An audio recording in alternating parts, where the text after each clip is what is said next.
All right. Welcome to episode 60 of In Class with Dr. Gray Carr. That's Dr. Gray Carr. I'm Karen Hunter. Hello, good morning, good evening, good afternoon, all over the globe, the largest Africana study classroom in the world. And let me say thank you.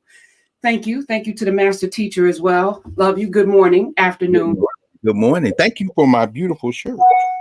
Oh, you are your ancestors. Look at that. You know, it's so funny. I normally don't use that first person singular, but I am my ancestors. You are your ancestors. We are our ancestors. I was thinking about that today. Those of you who are in the sciences know much better than I do that when a female comes into the world, I won't say woman, that's a gender, when a female, biological female comes to the world, she's already got all of the human beings that she will give birth to. So you come to the planet literally carrying everybody who's going to come after you. So this phrase, I heard it a lot, but one brother who really does a very good spiritual deep dive on this is our friend and brother, Baba James Small, there in the New York area, out of South Carolina, which we'll be talking about a lot today. And he constantly reminds us, we didn't make ourselves. So we are literally our ancestors. And we should think about that in terms of our obligation, because everybody who came before us, we're looking at them when we look at each other. So happy May the 1st. It's May Day. May 1st day. It is Kentucky Derby Day. And let me just pause on the I am for a second, because I am is the name of God, right? And Dick Gregory, Baba Dick Gregory actually cautioned me, whatever comes after when you say I am, you are attributing that to God. And I have that has sat with me for the last 8 years, and rest his soul. But every time I say I am, I'm tired. Nope. I'm weak. Nope. I am when Moses said, who should I say sent me? I am. So that I am is so powerful to me. So that is a word, Ashe, from our Baba Dick Gregory. That is exactly, yes, that's it. That's absolutely right. Yeah, I mean, wow. It's interesting. I hadn't thought about that. And somebody can check. And this is the other thing, as we're having these conversations, the beautiful thing about it is, I go back and look at the YouTube comments, but as people are in the chats and talking, somebody will look this up. I think the number was 17 of the first winners of the Kentucky Derby were black, because black folk trained and rode the horses. We know that. I was thinking about International Workers' Day, which dates back to the 1880s, like 1889. We call it May Day now. You people organizing, saying this is for the working class folk. And also, I was reading today's New York Times. It's interesting, on the business page, apparently for all of our fam who are watching in Great Britain, in England, we know y'all are there. We know we're all here together. Today is, I think, what do they call it? Black Pound Day. Oh, yeah. The first Saturday of every month is a day when folk in England are encouraged to support black businesses. This came in the wake of the general strike of last summer.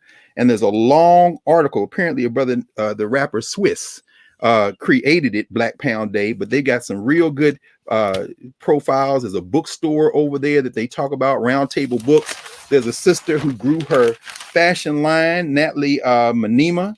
Here she is right here. See, there she is. She said, I'm making all Black Pound, marking the calendar for Black economic progress. So happy Black Pound Day if you in the UK. Go spend that money with Black people.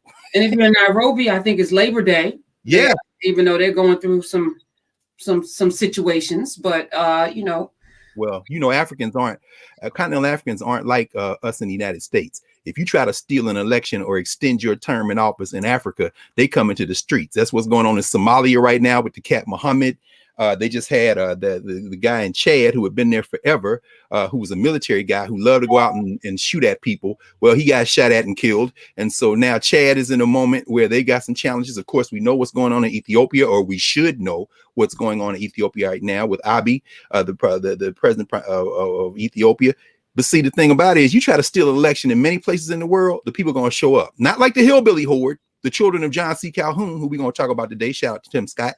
But Africans take voting very seriously. So we just going to pray our folk over and stay in conversation with them in Kenya, in Chad, in Somalia, in Ethiopia, all over the continent, really, as we struggle toward building better societies, because that's what we want.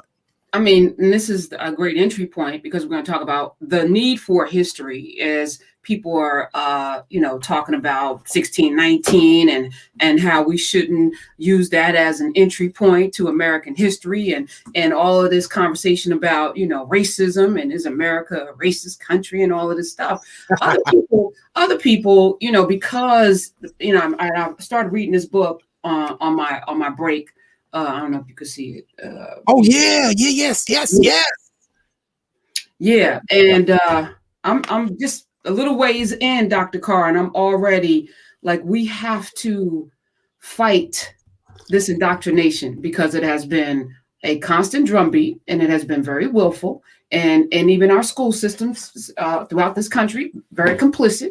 Yes. The books that we send to our children. So this Saturday class and narrative as an extension, and let me say thank you to all of the folk who are in narrative, who are participating in this, because to me, when we first started, it was about freeing people. It was about, foundationally laying the groundwork for our history that we can build on. Yeah. But it has turned into so much more. And if you want to donate a class, a subscription, we now have that available. And thank you to Michael Harriet, because he was like, I want to donate a bunch of classes. How do I do that? And I was like, I didn't think about it. Okay, let's, so collectively we are building this pyramid together and everybody's bringing a brick. So thank you. Yes. It's interesting. We were talking, and of course, we didn't go live last week, and this is something for everyone. We're all teachers and learners. We never stop learning, and we never stop teaching. In many ways, human beings do that. We're learning organisms.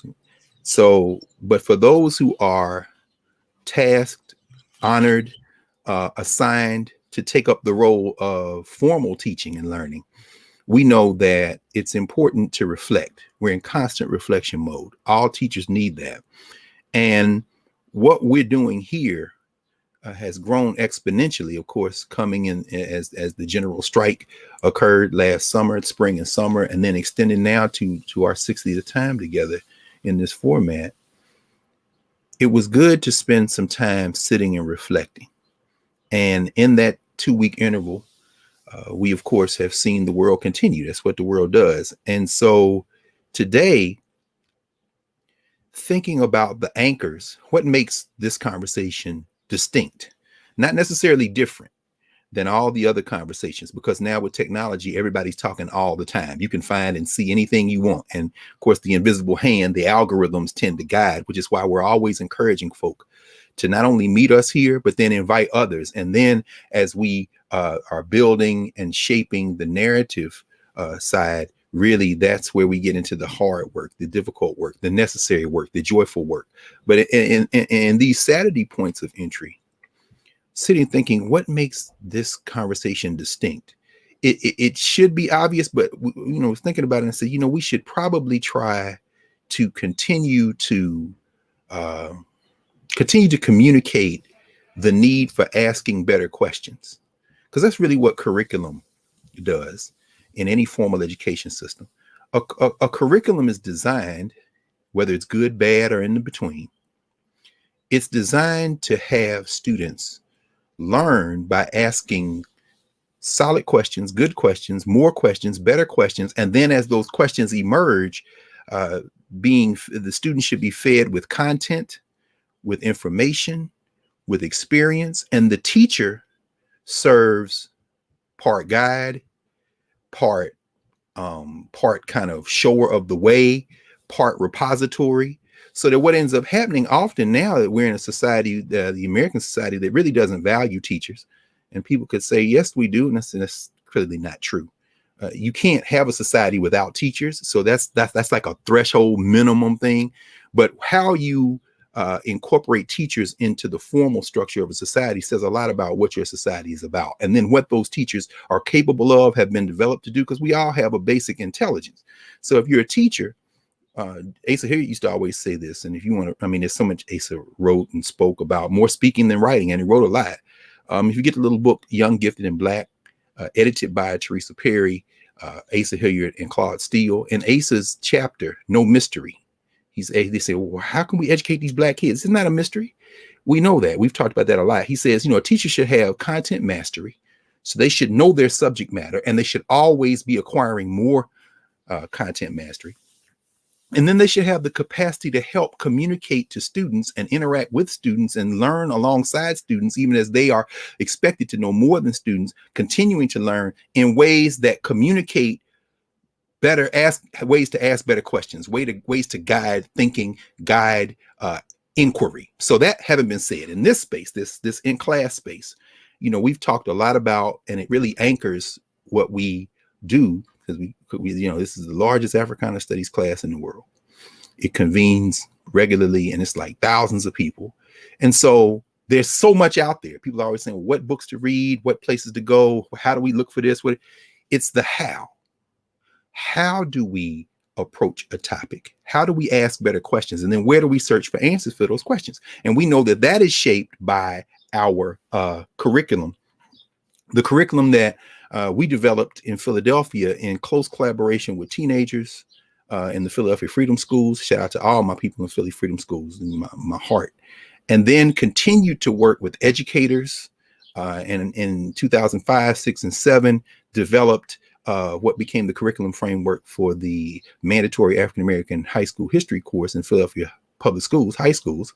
But more than that, became an opportunity to finally sit down and shape a framework based on decades of studying, decades of work in what we call Africana studies in a formal sense, coming out of the 1960s, but then extending as far back as we could go and bringing all that, as I say, momentum of memory into a format that everyone can enter and begin to answer and ask and answer better questions. So today, we're just going to spend a little bit of time applying that framework to some things that have emerged over the last couple of weeks since we've been together live. And of course, the point of entry for that will be, of course, the conversation that was held Wednesday here in the United States, following what was effectively really a State of the Union speech, so to speak, from the President of the United States, Joe Biden, and then a response from the Senator from North Charleston, South Carolina, Tim Scott, who's been getting beat up. I'm calling him Uncle Tim and Uncle Tom, but we're going to talk about all that today because, as you remember, our Africana Studies framework has 6 very basic categories. And each of these categories asks us to ask some basic questions and then apply the search for answers to those questions to how we're thinking about Africana. Because this is an Africana. This is an African American history. This is an African history. I mean, all that stuff comes in. And, people talk about interdisciplinary, multidisciplinary. No, this is all within mind toward a kind of discipline framework, a discipline framework. So we're not going to go through all those categories. Y'all can go back. Please go to narrative, where you can really get deeper into the categories. But I'm just going to mention the first 2, because as you all remember, if you've looked at our conversations we've had, these are the 2 categories that emerged after one long summer we spent after the School District of Philadelphia decided they were going to make this course mandatory after 40 years of struggle. Shout out to Dana King and all the folks, particularly Dana, who led that team. And we'd sit around, these are scholars, these are teachers, teacher scholars, young people. And every time we come up with a discussion, I would be workshopping it in the summer with my Philadelphia Freedom School students. So I'll be with the students and I throw an idea out. We're always reading, we're always discussing. And so what emerged is something very basic. We had to create a way for people to think about who African people are in the world to each other. So we've heard, all skin folk ain't kin folk and all kind of clever aphorisms. We heard that last week applied to Tim Scott. What holds us together besides skin color? Is that the only thing that holds us together? Are there cultural similarities, even as there are cultural differences? So the first question we wanted to ask is, who are we to each other? But in order to ask that question, we had to turn down the volume on all these other interests that are always trying to have conversation with, interfere with, impose themselves on, help, ally with African people. And so the 6 categories we have in our inquiry, the first category we named was actually the second category in terms of importance. And this is going to be very important in about 60 seconds when I dial this into Biden and Biden and Scott, then Harris, then Biden on this whether America's racist, all this kind of thing, right? The second category that we line up in our curriculum is the governance structure category. We take that phrase from Jacob Carruthers, who wrote a lot about this question. Very important figure who we've talked about again. Y'all can go look at that. Jacob Carruthers, talks about governance. He talks about governance in classical Africa, medieval Africa, then follows how we relate to each other, how we govern ourselves in community. So the question in the governance category is, who are African people to each other? So in a sense, who is Tim Scott to us? Who is us? Well, who us is depends on how you're defining us. And then we get into the rich questions. We start asking, what does us mean? Is it demographic? Is it politics? When somebody says all skin folk ain't kinfolk, it's really a way of a shorthand of saying, demography isn't politics.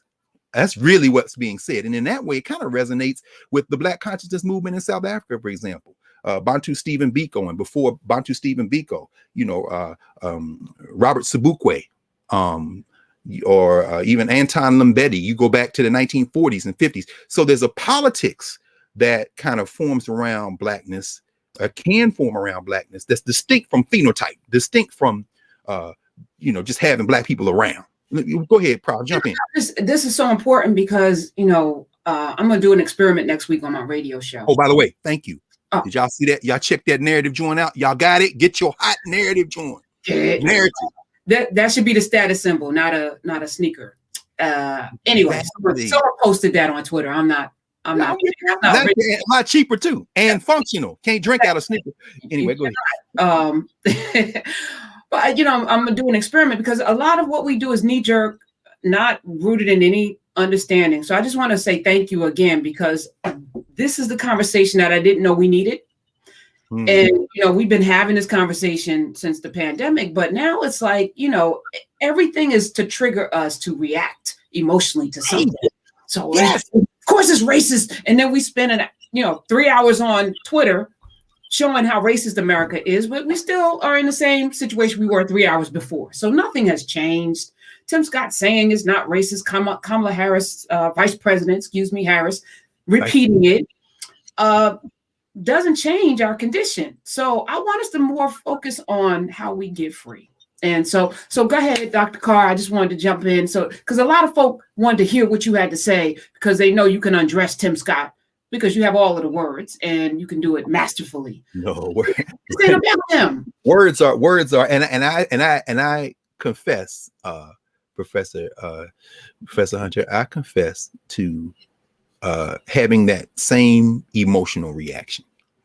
When I see a man who could be shot in the streets just as easily as you could be shot in the streets or myself, when I see a man very carefully choosing his words, attempting to assuage white fear, which I think he does understand. And I spent an hour, it didn't take much more than an hour, reading the book Tim Scott wrote with Trey Gowdy, who I sometimes refer to as Confederate Gumby, but that's a story for another day. The haircut, I couldn't resist. Again, the emotion kind of pulled. But I don't care anything about Trey Benghazi Gowdy. And I remember you saying, you read it? Yeah, because I don't want to be uninformed. And so what Tim Scott said Thursday night, if you've read anything Tim Scott has said, if you go back over his career, coming out of North Charleston, has two siblings in the military, father left, I think he was around 7 years old when the family kind of reconfigured. Again, a strong father figure in the sense of the grandfather who, as far as I'm concerned, he threw under the bus. He said, my granddaddy read the paper every day. And then I realized later he couldn't read, but he was making an example for me. Yeah. When you said that as if that was a deficit, and then went around and talked about a Georgia voting bill that you clearly either haven't read or you're standing up with a bold-faced lie, which is fine because you're a politician. You not only attacked you aren't your ancestors in it. Well, you are your ancestors. The question is, what are you going to be with your ancestors commingled? Because you not only dumped on him, you dumped on every Black person who did that exact same thing for the next generation because they understood the value of children seeing that. You jumped on Ben Carson's mother who made them write book reports and they didn't find out till later that she couldn't read. You jumped on Oliver Jones, the brother who owned that parlor where Carr G. Woodson read those brothers the newspaper after they got out their ship in them. I know you didn't want and mean to do that because you are not thinking constantly that you are your ancestors. You thinking you are Tim Scott and you're going to make this move. But if you've listened to Scott, then you know that much of what he said with regard to race the other night is his old stump speech.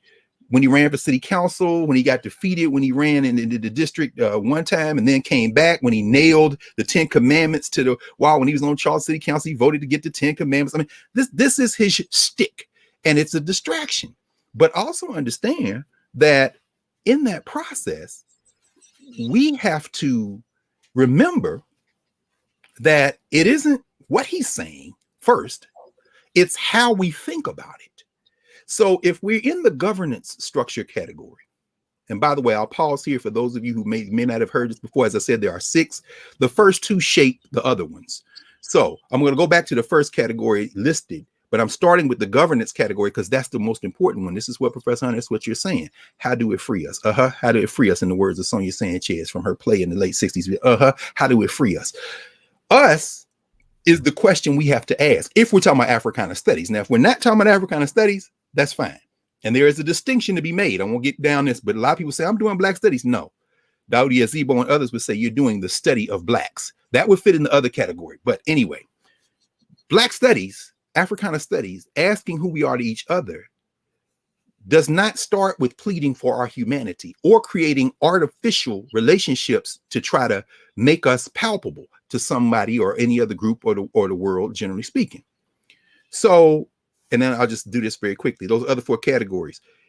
Out of the governance structure category, who are Africans to each other? The other categories relate to the governance structure category. So the next category is ways of knowing.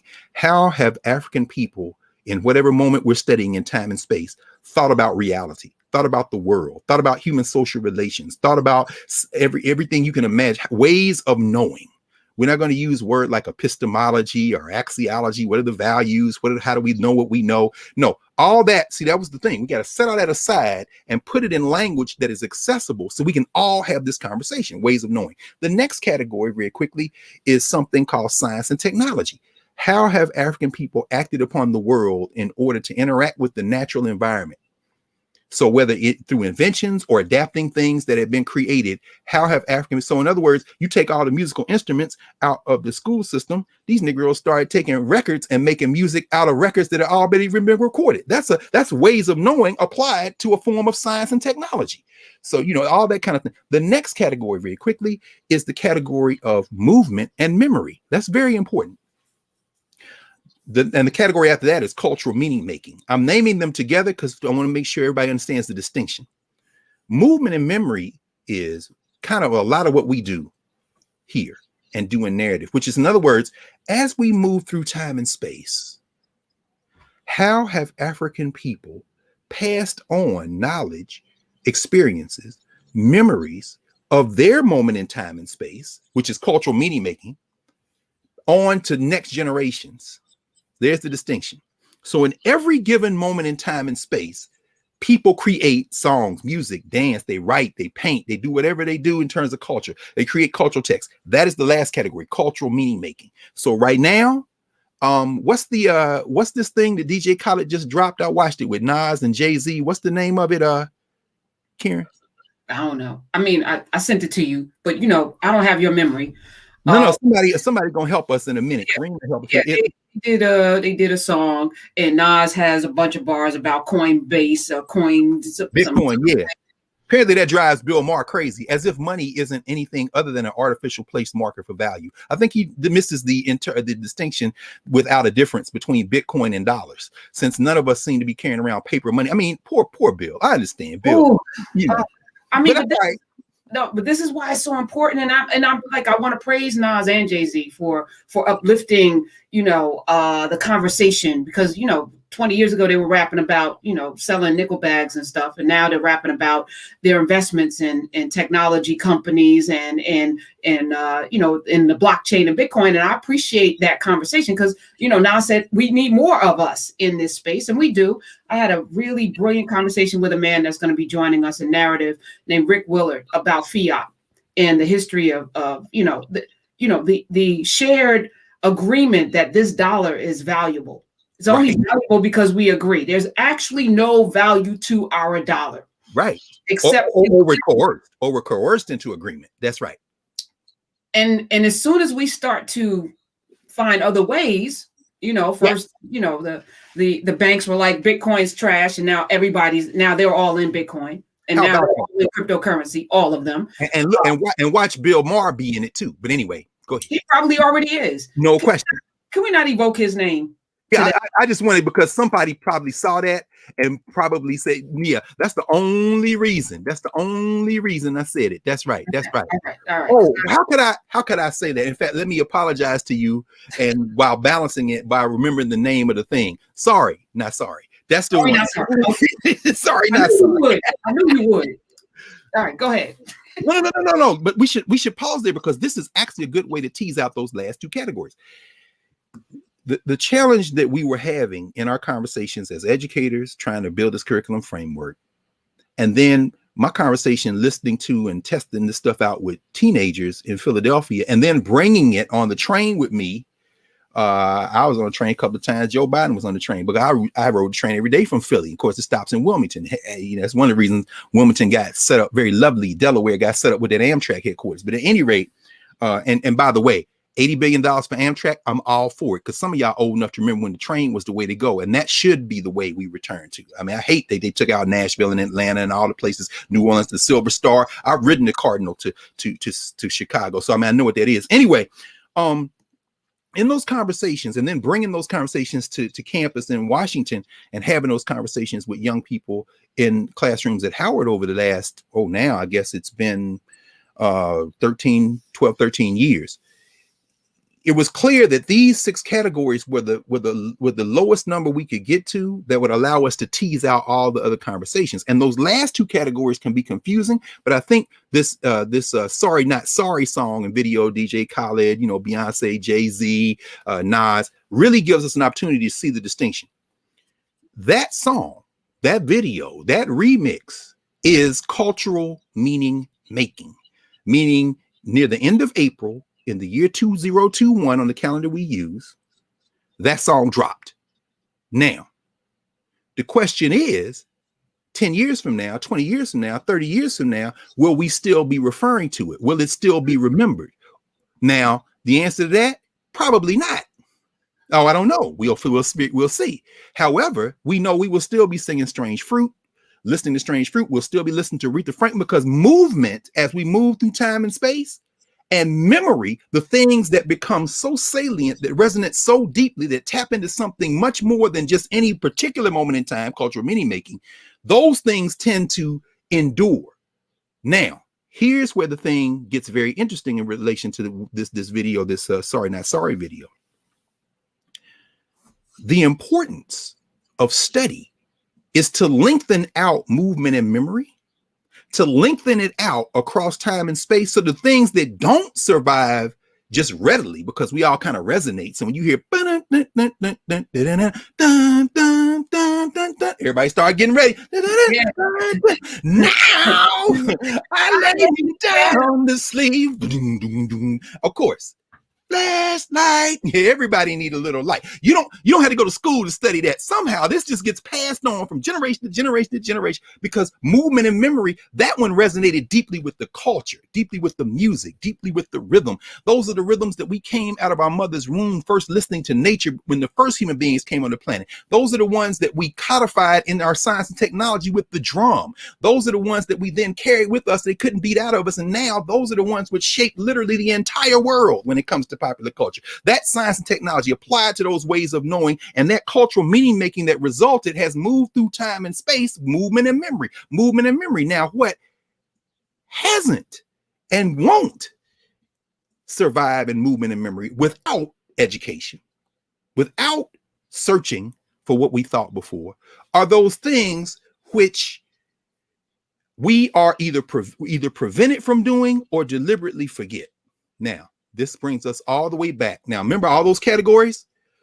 Ways of knowing, science, technology, movement and memory, culture, meaning making, they all fit and inform who Africans are to each other. The governance category number 2, even though that's the first one we're concerned about. But in order to have the conversation of who we are to each other, what does this mean? How does this look? What does it mean? What ways of knowing? What science, technology? What movement and memory? What culture, meaning making? Somebody comes in and says, well, of course, Jay-Z and them, I mean, they're like modern day Shakespeare's. Whoa, excuse me? Yeah, because okay, no. We got to turn down the static. Thank you. We will compare them to whoever we're going to compare in the governance structure. But the first thing we have to do is tune out momentarily the rest of these social structures that are always trying to help us define ourselves relative to their interests. And that is the first category, the social structure category. The social structure category, before we even get to governance, which we should be able to get to automatically. But before we get to governance, the first question we have to ask ourselves is, in this world we live in now, and in the world as we look through time and space, so especially over the last 500 years, who are African people to other people? So when people say, for example, Senator Scott, or I've come from cotton to Congress, bruh, if you start your memory, your historical memory, your movement in memory in cotton, then of course you can end up where you are right now. That looks like progress. You've done quite well. Or they've given you some money, or you sold insurance. You can't sell insurance in South Carolina to white people without, ingratiating yourself. Every election you've won the majority white districts, beginning in your city council stuff. And then, Nikki Haley appoints you to the Senate, and then you win because, that's who you are to them. And so what we saw Thursday night was him in a kind of, and it probably quite natural by now, performance of the affable black. The America's not racist black. We've seen that type before. We're going to talk about that more in a minute. But what we have to understand is that's because the social structure we live in, when you don't have the momentum of memory, or you don't act upon it in terms of asking the question, which is, who am I to my people? And then again, maybe that we are not your people, because again, demographic isn't politics. That's when you end up with what we saw Thursday night. That is someone who has said, my relation in time and space in the world, in the moment I'm living, is to the social structure. It's to the social structure. And so I'm saying that to say this. When we look at the, just me finish up with the sorry, not sorry, which of course, sorry, not sorry is a phrase that emerges out of contemporary Africana ways of knowing in many ways. Somebody say, sorry, not sorry. What they're saying is, I observe the protocol of respect, and you probably don't agree with me, but I'm going to have this position anyway. So when they name this sorry, not sorry, and Jay-Z sitting there with the big dookie jewel on his, on his finger, and they smoking the stogies, and DJ Khaled, pause, by the way, Palestinian brother, shout out to the people who are struggling for self-determination in Palestine. It's a very difficult thing. In foreign policy, the Democrats and Republicans in the United States are virtually indistinguishable in many ways. One of them is on the issue of Palestine. Cornel West been talking about that, my friend Martin Lamont Hill. But at any rate, DJ Khaled, Palestinian. But when you say, and another one, and he's like, okay, that celebration of bling, and to use one of the late contemporary phrases, or what some people might call, one of my former teachers, great teacher, Kariamu Welsh Asante, would call in Africana aesthetics, the will to adorn. That's something that goes all the way back. You see the Egyptians, you see the Santahini and them in West Africa. You see, we know how to wear. We know how to style. We do that quite well. We shape our science and technology to produce those kind of things. That's deep in our ways of knowing, right? We've talked about that a lot. So it isn't the images. However, it is, in terms of ways of knowing, there is a certain commingling of the idea that we want our people to be prosperous with this sense of materialism. And this sense of materialism becomes very problematic when we don't have the momentum of memory. When we don't have, in terms of cultivating movement and memory, an understanding of how we have approached building material resources over the arc of time and space, meaning long before enslavement and colonialism, during enslavement and colonialism, after enslavement and colonialism, which has been a very recent moment. And so that now we're here. And as I was watching it, I was reflecting on a book I've mentioned before, David McNally's book, Blood and Money, War, Slavery, Finance, and Empire. This is a very recent book. I think it came 2020, last year. And I'll just read very quickly from the cover so everybody understands where I'm at with this.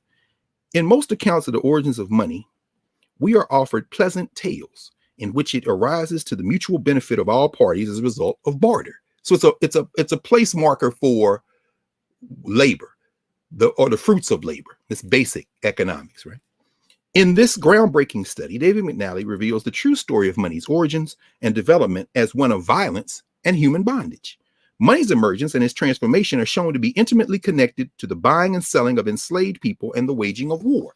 Now, you kind of can get a sense that you get the book, you really gets very deep into this. But the point is this: we're not getting rid of money anytime soon. Human beings have always had place markers for value, and value is connected to labor. Value is connected to something that is assigned a value based on what people want or what people think they want or coerced to want, but it ultimately goes back to what people produce, right? So we're not getting rid of money. The question is, what is our relationship to those markers for value? And so it isn't as clear as we must reject capitalism and embrace socialism, or we must reject socialism and embrace capitalism. These are markers for human social relations.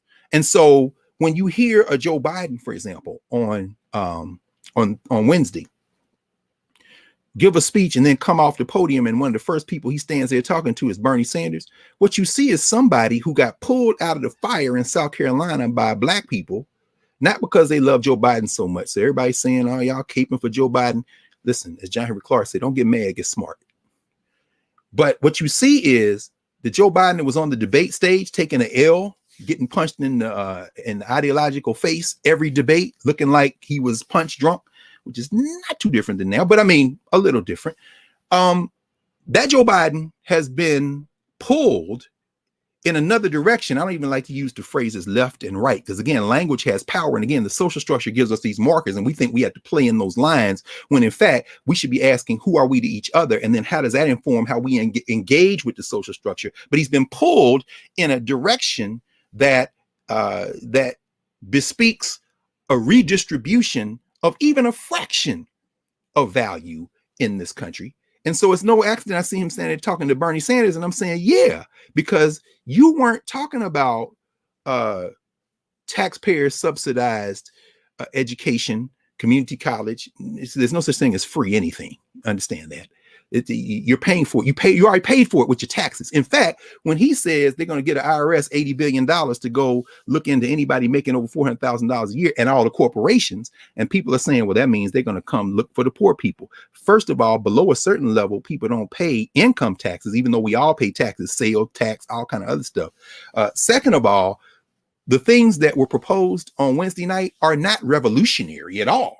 In fact, many of those things exist in other societies in the world, even though there's no perfect society in the world. However, relative to where we all are in the United States right now, they are a step in the right direction. And if people in the corporations, for example, Zoom, for example, Amazon, all these places don't pay income tax at all, not even income tax, don't pay taxes at all, state, local, federal taxes, and people who have figured out a way making $400,000 and above to move their stuff offshore and do other things, if those people would simply return to some approximation of the tax rates of even 5 years ago, much less a decade ago, the things that were proposed on Wednesday night are already paid for, meaning go to community college, pick up a degree with your taxpayer money being redirected to that. All the sisters who find themselves, as my friend Bill Spriggs, the chief economist for the AFL-CIO, and my colleague at Howard reminds us, all the sisters who don't have child care, who would work perhaps in child care instead of at the Amazon plant in Bessemer, Alabama, if child care was paying $15 an hour instead of the near unsustainable household. You can't sustain a household on what they pay most child care workers. But if universal pre-K was there and implemented with redirected tax dollars, now those sisters and brothers, but I'm thinking particularly about women now, Black women in particular, okay, I'm out of this Amazon plant where they trying to see how many times I went to the bathroom and I got to sit here and figure out. No, I'm going to work in a daycare. I get $15 an hour, this kind of thing. These are things that have already been paid for. Expansion of Medicaid. There's no accident that Biden Harris, and again, I'm not a Joe Biden fan. I understand that Joe Biden, Kamala Harris, the president, vice president, are politicians.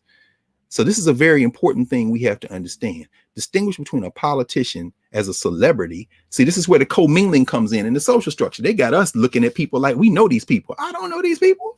I know we have an objective. But at any rate, I'm saying that to say that they have a Medicaid expansion. He goes to Georgia on Thursday and says, Medicaid expansion is here. Georgia is eligible. That means he's pointing to Brian Kemp, who was in Texas looking at the border, you need to expand Medicaid because some people that voted for you and teeth falling out need Medicaid too. And the federal government, taxpayer dollars, they've already paid their taxes. That taxpayer money can be redistributed. I won't go any more with Biden. I'm gonna pause here and turn to our brother Tim Scott. And by brother, I mean that his ancestors suffered what my ancestors suffered. So there's a certain bond that can't be broken. That in fact, to quote Cedric Robinson, who writes about this in his book Black Marxism, also Black Movements in America, it's kind of a main theme in his work, or one theme in his work, is that, you know, when we start talking about people who have shared common oppression, and he's talking about African people now coming through enslavement, the farther you are from any benefit that might accrue to a tiny Black elite, in other words, access to the ballot, perhaps a political appointment, perhaps you start a business and get along, perhaps you've fallen in with the right circles and they pick you to be the representative demographically of everyone else in order to keep everybody else at arm's length. And every time the people start clamoring, they trot you out to say, see, I'm here, so you should be okay because you can get where I am too. Okay, Tim, those people form a small percentage of who we are. I mean, that's just, you know, that's how the class structure works. The vast majority of folk who are not that close, who suffer the most in a society like the United States, in a society like England, in these radically class divergent societies, those people tend to, according to Robinson, draw on not only a collective sense of oppression, but they draw on those, what we would call in our framework, ways of knowing, cultural meaning making, movement and memory, which pass on ways of knowing that have what Robinson would say is a sense of a higher moral standard than the social structure they find themselves in. So when we see a Tim Scott, we are applying to Tim Scott because we see him. So we see the phenotype, we are extending to him an expectation that may or may not accrue. The expectation is that you will have a higher moral standard than the white nationalists who you have fallen in line with because they have benefited you individually. Now, in a second, I'm going to talk about how that works in South Carolina, because again, this isn't about what he said as much as it is how we should think about what he said. And so when we talk about America being a racist country or not racist country, asking whether America is or isn't a racist country is a social structure question, meaning it is a legitimate question if the question that precedes it is, in an Africana studies framework, who are Africans to other people?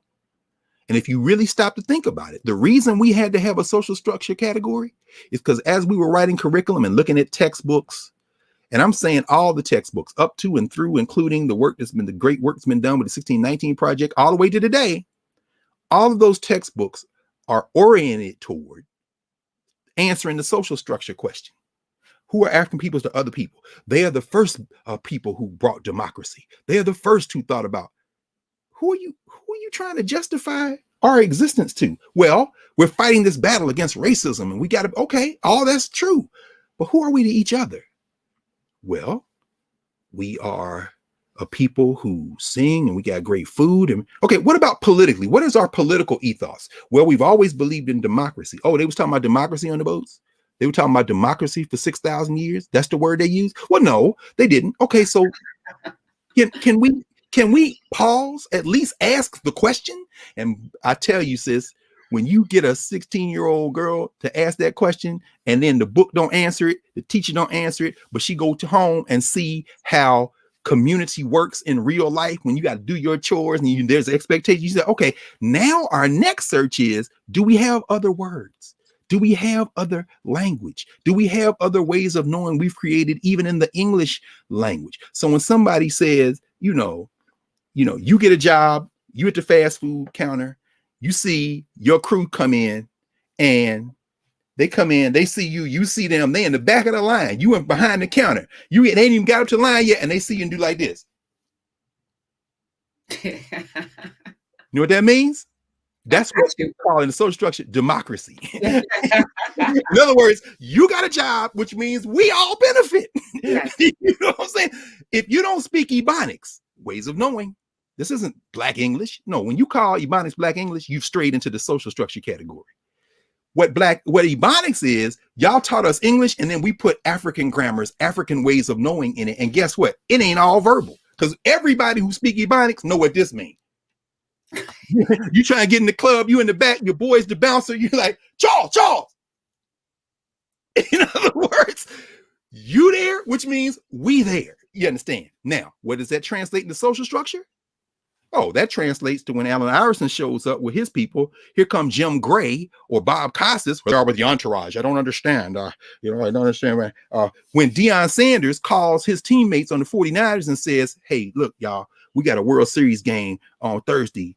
Can I stay here in Atlanta? Because last time I got on the plane, the helicopter, I did both in one day. They didn't even let me play. We trying to win this thing. And they said, yes, here come the sports writers. Here come the social structure. Here come Bob Costas. Here comes Jim Gray. That's very selfish.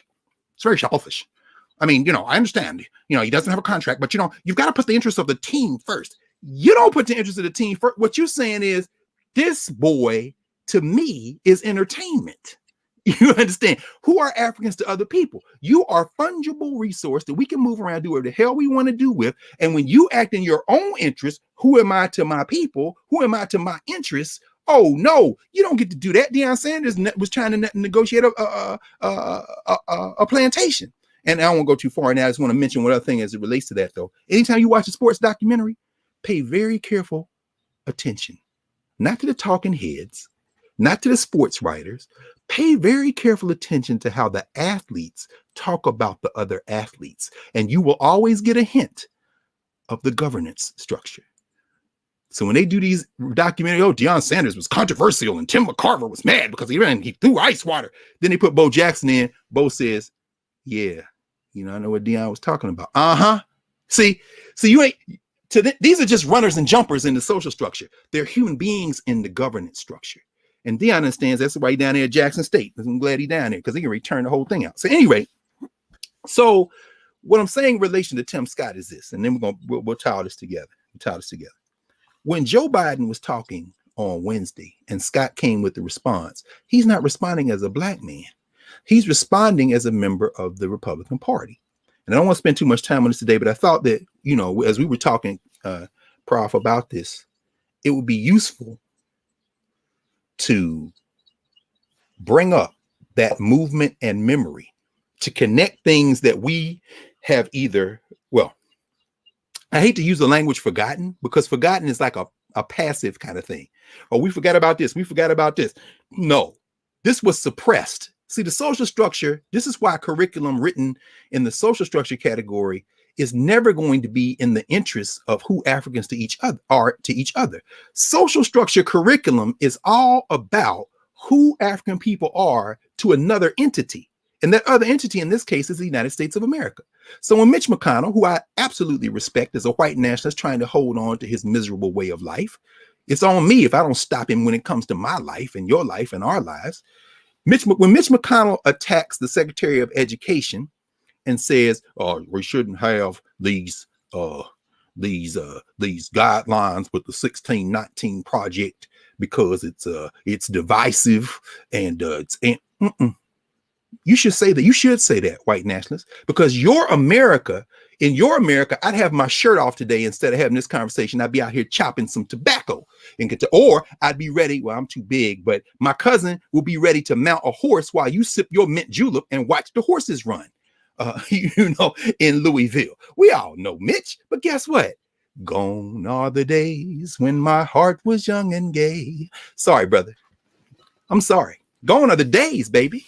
Which is why Ossie Davis wrote that play, Gone Are the Days, which became the play Pearly Victorious, which became the musical Pearly Victorious. The plantation over. I played Pearly at Tennessee State, and I'll never forget the feel of that bull whip in my hand as I came out on stage and told old Captain Kachapee, you ready to catch these licks, baby?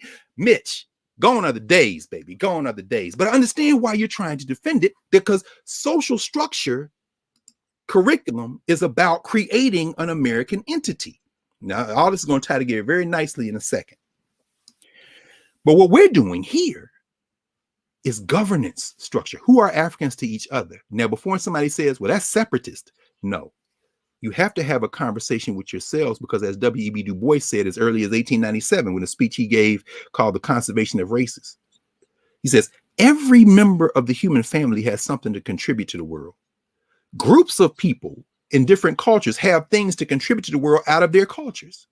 Why would you deny African people the same responsibility to contribute the best of what we have thought to the world to improve society, unless not only don't you want it, you've got another role in mind for those people? So when Nancy Pelosi says that George Floyd died for democracy or was a mark, no, George Floyd died because Derek Chauvin killed him. I'm quite sure that if he had to pick between, being alive and everything that happened since, he would rather be alive, and then we just keep working. Because this is the same thing they do to Crispus Attucks. Attucks is dead, so they say he gave his life for American democracy. Crispus Attucks died because he was down there on the docks in Boston with the people he worked with, and they was throwing rocks and snowballs at the cops, who were the British police. They got trigger happy, shot him, and the next thing you know, Attucks is dead. Now he's buried in a common grave with 5 other white boys, and they call him a martyr of the American Revolution. I'm quite sure if you ask Crispus Attucks, would he still rather be alive, he would say, yeah, man, that was the wrong place, wrong time. Shit, I took an L. So whether it be Crispus Attucks, whether it be George Floyd or Breonna Taylor, they are not martyrs for American democracy. That is who they are to you. That's a social structure question. The question is, who is George Floyd to his daughter, to his family, all these kind of things. So now let's tie this out. Let's tie this all together. Let me pause here. All right. When we see Tim Scott, we don't get caught up in, to use the metaphor of the great Bobby Wright out of Mississippi by way of Chicago, the psychologist Bobby Wright. We don't go for the matador's red cape, because that's the emotion.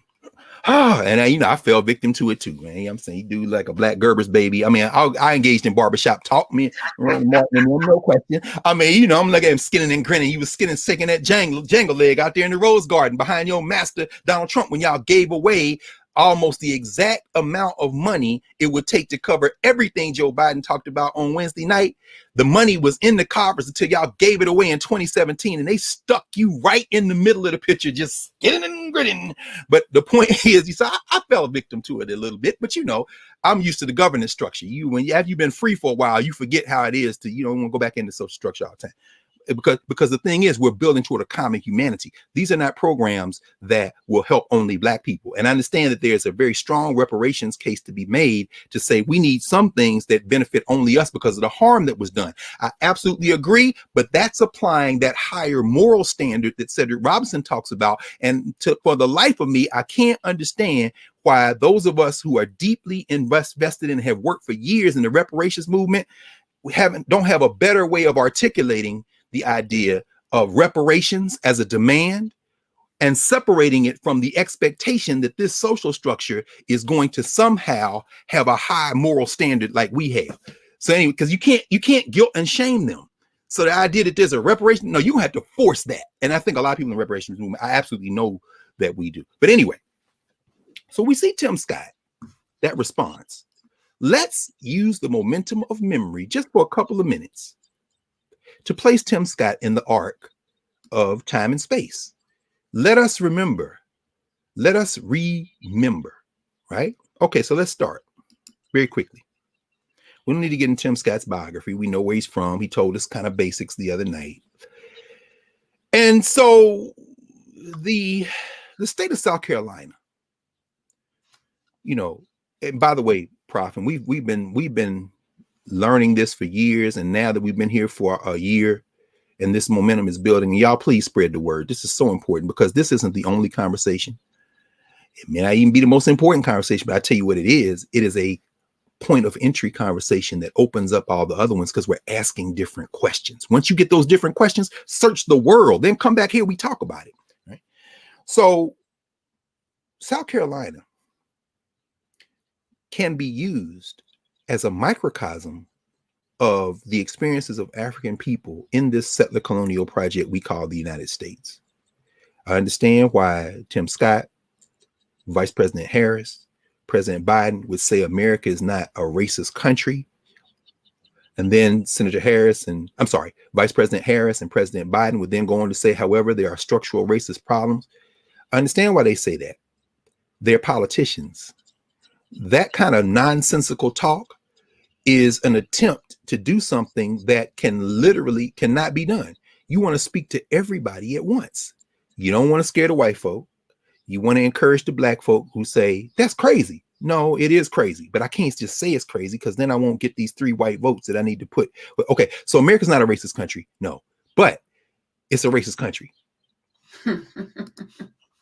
Okay, I understand. So don't spend no time trying to parse that language. These are politicians, okay? Rather, place those conversations in the governance category. Who are Africans to each other in the state of South Carolina? And in moments like this, as I say, we got a couple of weeks off and I get a chance to sit here and then we talk, reflecting on what is the value added we bring? What makes this distinct? It's because we rely very heavily on years and years and years of study and practice. So some academics don't teach. Some academics only teach. Some teachers don't get a chance to stay current. Some people who stay current all the time don't teach. This is where all those things meet. Africana studies was never a space where you're supposed to separate scholarship from teaching. This is a thing that is organic, and it's very difficult, particularly when the social structure not only doesn't support it, but moves actively against it, to suppress it, to channel it, to create programs where you create academics and then you have them publish their scholarship in your presses, your university presses, and then you say to yourself, look at the advancement. Meanwhile, the people around them the people right outside the same damn building where the university press books are being published are dying. And then somebody else comes along and writes, these people have died at a different rate. I've investigated this and now I've figured out that it's racism. Okay, let's publish that book. Then some more people die. My Jegna Anderson Thompson called that whole area of scholarship that calls itself Black Studies, you know what he calls it? Death Watch Studies. They die, we count, we write. They die, we count, we write. They die, we count and publish. They die. Okay, can you at least publish with your own institutions? No, because if we do that, they won't respect us. Who is they? No, don't you know my whole life is oriented toward the social structure, who I am to other people? I'm not worried about who I am to you, except when the social structure sends me to talk to you as your representative to them and to encourage you to remember what I said. So you know where we start. We start with our institutions. So South Carolina is a great microcosm. Tim Scott's not new in South Carolina.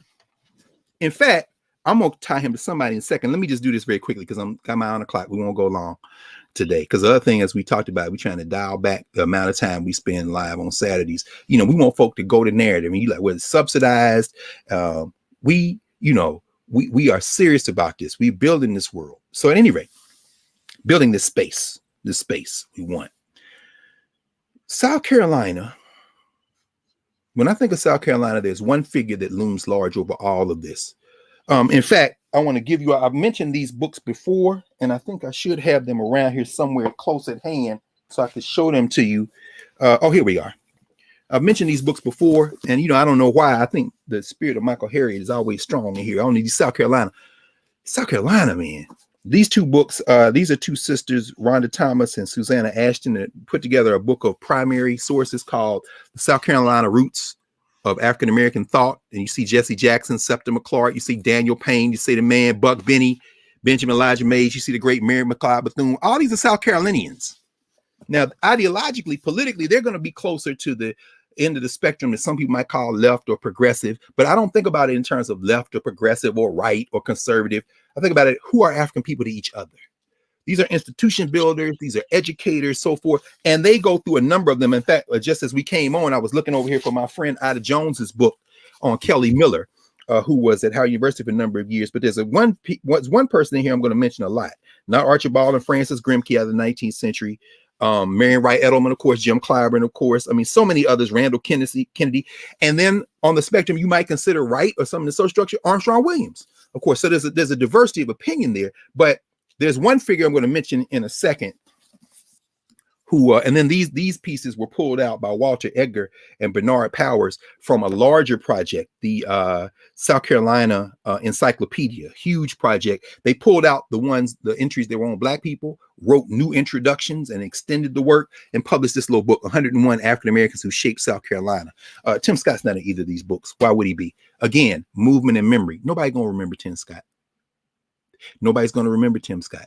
In fact, what we have to do now in terms of curriculum and asking better questions is have to remember in that governance category, who have Africans been to themselves, and in the social justice category, who have Africans been to other people in South Carolina, and what can we learn from those experiences? And that's where I want to start. So in the South Carolina social structure, former British colony, a man who was born before there was a South Carolina in terms of a country. Hold on, son. Aha, here we go.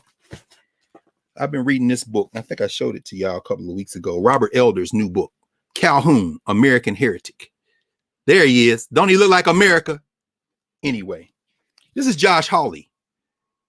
Yeah, this is Josh Hawley. Yeah. This is Ted Cruz. Well, not Ted Cruz. No, it's not Ted Cruz. You know what I'm saying? Reason I say that is let me explain.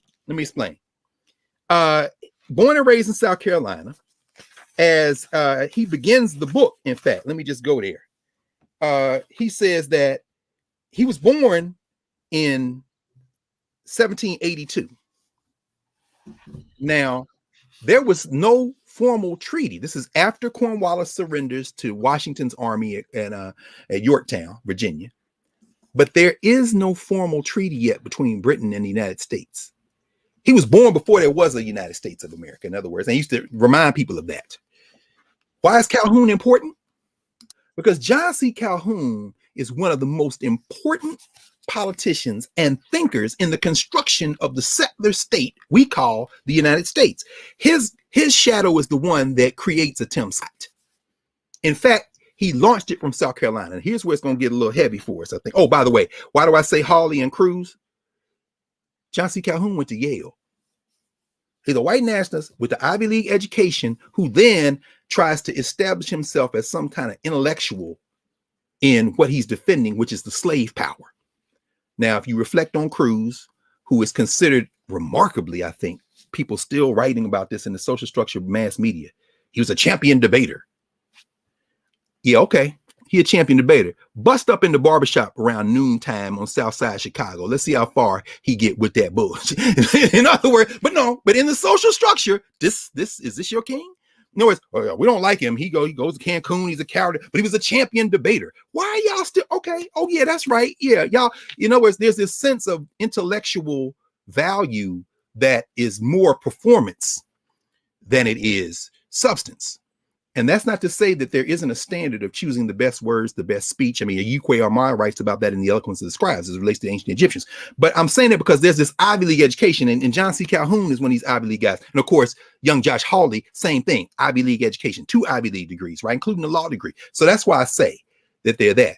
But they're also ideologically attuned to him. John C. Calhoun died in March 1850. This is before the Fugitive Slave Act really got weaponized by the federal government. See, the thing about white nationalists is they like small government in the Republican Party now. And so remember, I said white nationalism is a signifier. It floats between parties. But I'm going to talk about the GOP in a minute and relate to this as well. Because in some ways, the GOP has not strayed at all from its founding interests, which is the promotion of business and small government, except when small government doesn't fit business. The expansion of the Fugitive Slave Act after the death of John C. Calhoun allowed the federal government, gave the power of the federal government, not just by law, but by action, to authorize the return of any African who had escaped enslavement to a state where enslavement was illegal, back to the state that they found themselves enslaved in. Now, once you have gotten to a free state like Ohio, say you're trying to go from Kentucky to Ohio. By the way, footnote to come back to in a second, Tim Scott don't like to be called Uncle Tim, although I'm sure he got some nieces and nephews, but I know he don't mean that. Now, he don't like Uncle Tom. Now, most people already know this, but for the few who might not, maybe they're overseas or don't know, or young people watching this, Uncle Tom isn't an insult. It became an insult. Here is a brother who was one of the inspirations for Harriet Beecher Stowe's Uncle Tom. This is Josiah Henson. This is Jared Brock's book. There's a lot of books. I mean, Josiah Henson dictated his own story. And so, but Harriet Beecher Stowe, when they asked her after in the 1850s, she published Uncle Tom's Cabin, which is considered one of the, in the social structure, one of the elements of European cultural meaning making, white cultural meaning making that lasted. And of course, in terms of movement and memory, in terms of white movement and memory, you know the word Uncle Tom's Cabin. Some of y'all had to read Uncle Tom's Cabin with Topsy and Uncle Tom and all the, you know, the kid Simon Legree and all the characters right in it.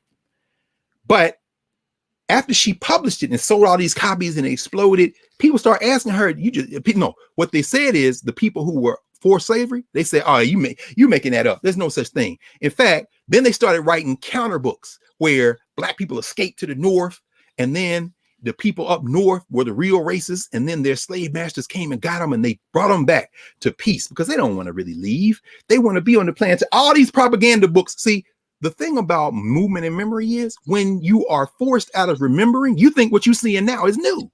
No. As Mark Twain said, I misquoted him.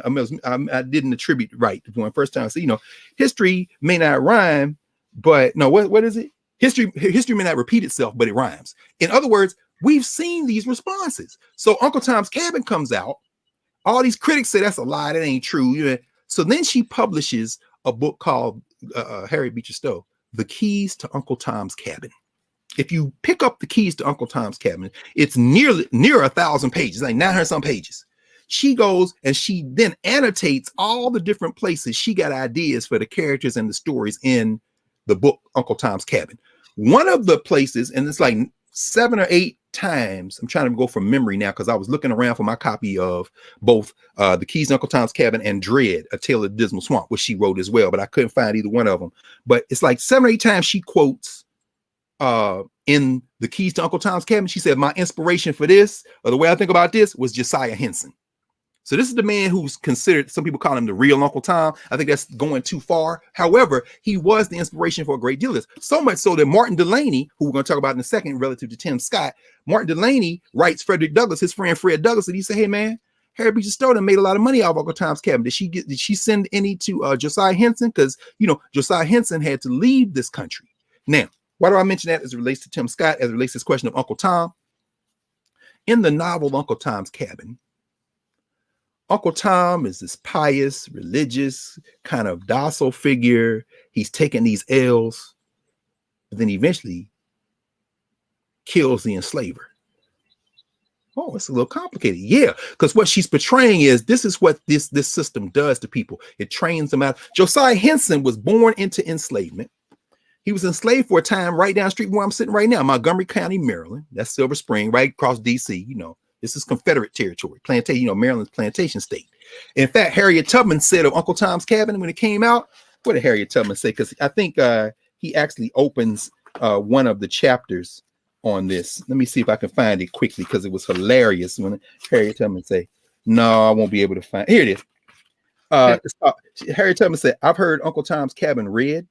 Now, mind you, Harriet Tubman, like Tim Scott's grandfather, couldn't read or write at this stage, even though she too dictated a memoir. So she says, I've heard Uncle Tom's Cabin read, and I'll tell you, Mrs. Stowe's pen hasn't begun to paint what slavery is as I have seen it in the far South. That's Harriet Tubman said. So y'all think that's bad? You know what? Pull up a chair. I'm going to tell you about this right here. Let me tell you about when the cat hit me with that iron in the head. You know what I'm saying? In other words, that scene that people wince from when Steve McQueen portrayed it in 12 Years a Slave, right? So at any rate, what happens in Josiah Henson's life, Henson was enslaved. Henson had brutal enslavers. It's terrible. One of his earliest memories as a little boy is his father getting his ear chopped off and getting beat damn near to death because he had dared to hit a white man in an altercation because the white man was beating up on the sister and he jumped down the middle of it, beat the white man up. They brought him back after he tried to escape and they basically mutilated him and all this kind of thing. So Henson grows up devoutly religious. He becomes an overseer on the plantation. A couple of times he's almost sold deep south, as what happens to members of his family, including his father, who they sell away. He never sees again. I think it was Alabama they sent him to. Henson is then entrusted, after they sent him, he's in Kentucky at this point. He's entrusted in taking enslaved Africans from Kentucky to Ohio. He gets across the Ohio River. By the way, those of you who read Beloved, you know that Ohio River, the crossing, right? Now you going from enslaved territory to free territory. And y'all know about that in the Midwest, Covington, Kentucky, right across the river from Cincinnati. And y'all know that coming down, I guess it's I-70 now before he hooks up with 65. Henson gets to the free territory, and every time he's on a barge, this boat with these enslaved Africans, every time they pull up to the shore, here comes some more free African people in Ohio saying, hey man, let's go. You can get out. You can get out. Henson, devout Christian. Now I promised I'm gonna deliver these enslaved Africans. The brother told me to take it to his brother, and I'm gonna take them to the black people who's enslaved. They're on the boat like, wait, this is free territory. Yeah. So, bro, what you gonna do? No, we gotta look. I promised. Tim, it's not new. So at any rate, he delivers them, but eventually he's had enough. He escapes. He goes to Canada. He is at a settlement called Dawn, D-A-W-N, one of those black settlements that they had. And in fact, it's very important to understand that Henson. In fact, let me just go here to this. Well, there's what you know what? I don't even need to I don't need to do that because I've covered what I wanted to cover out of this, and I want to get to the main point. The name Uncle Tom is a lot more complicated. What Uncle Tom stands for is what it has come to stand for, and there's a lot of books been written on this. In fact, there's one book specifically on this genealogy of Uncle Tom, right? What the phrase has come to stand for is a black person who is a sellout, is just a sellout. However, if we're in the governance structure category, we ask who are African people to each other.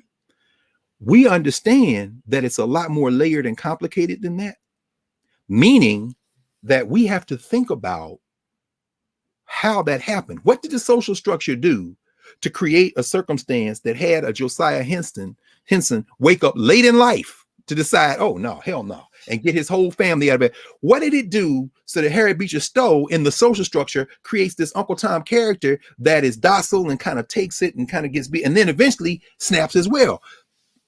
What's being described is not so much about the individual who's being used, but the social structure that has created them. So when we see Tim Scott, rather than wave at the red cape and say, that's Uncle Tom Scott, no, ask yourself this question.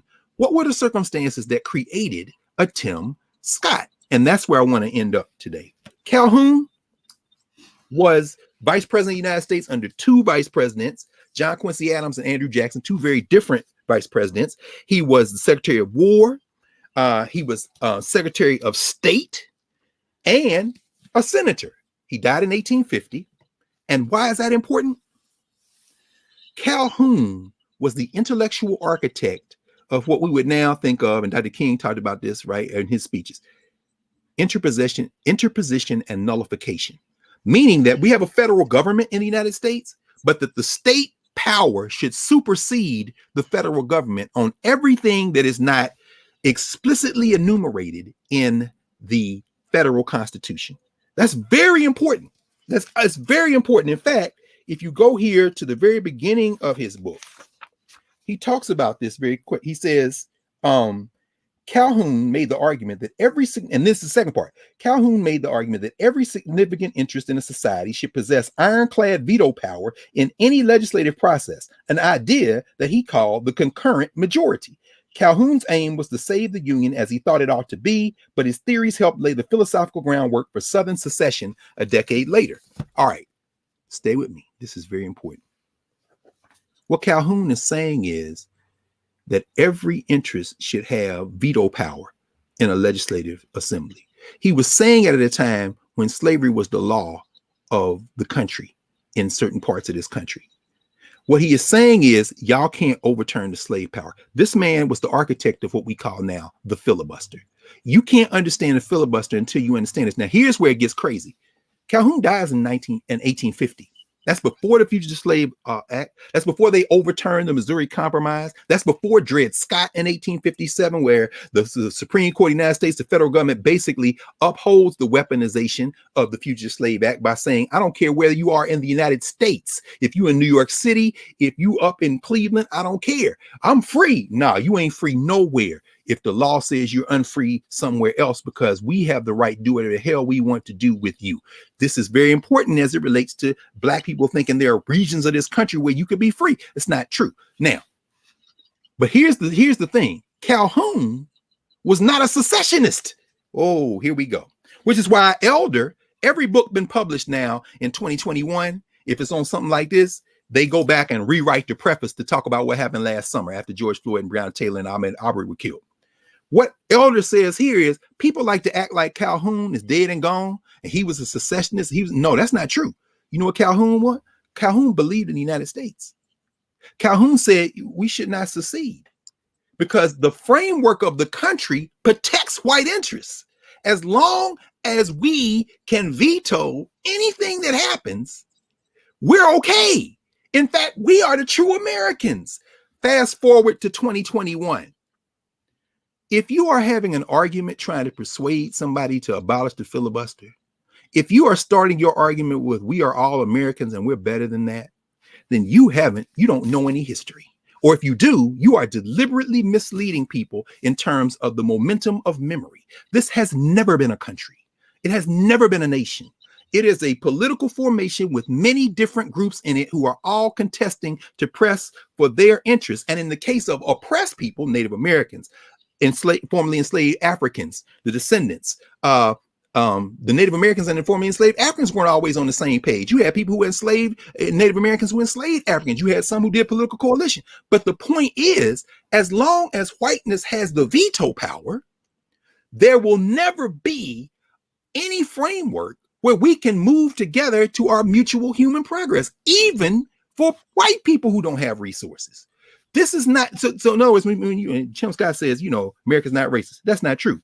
Vice President Harris said, America's not racist. That's not true. Joe Biden said, America's not racist. That's not true. John C. Calhoun would consider himself the quintessential American. All right, let me tie this together. In fact, Richard Hofstadter wrote about, intellectual history in America in 1940s, 50s, and 60s. He once called Calhoun the Marx of the master class. In other words, he believed in sharing the power in the master class. It's very important, very important. Now, here we go. Oh, man, thinking about this.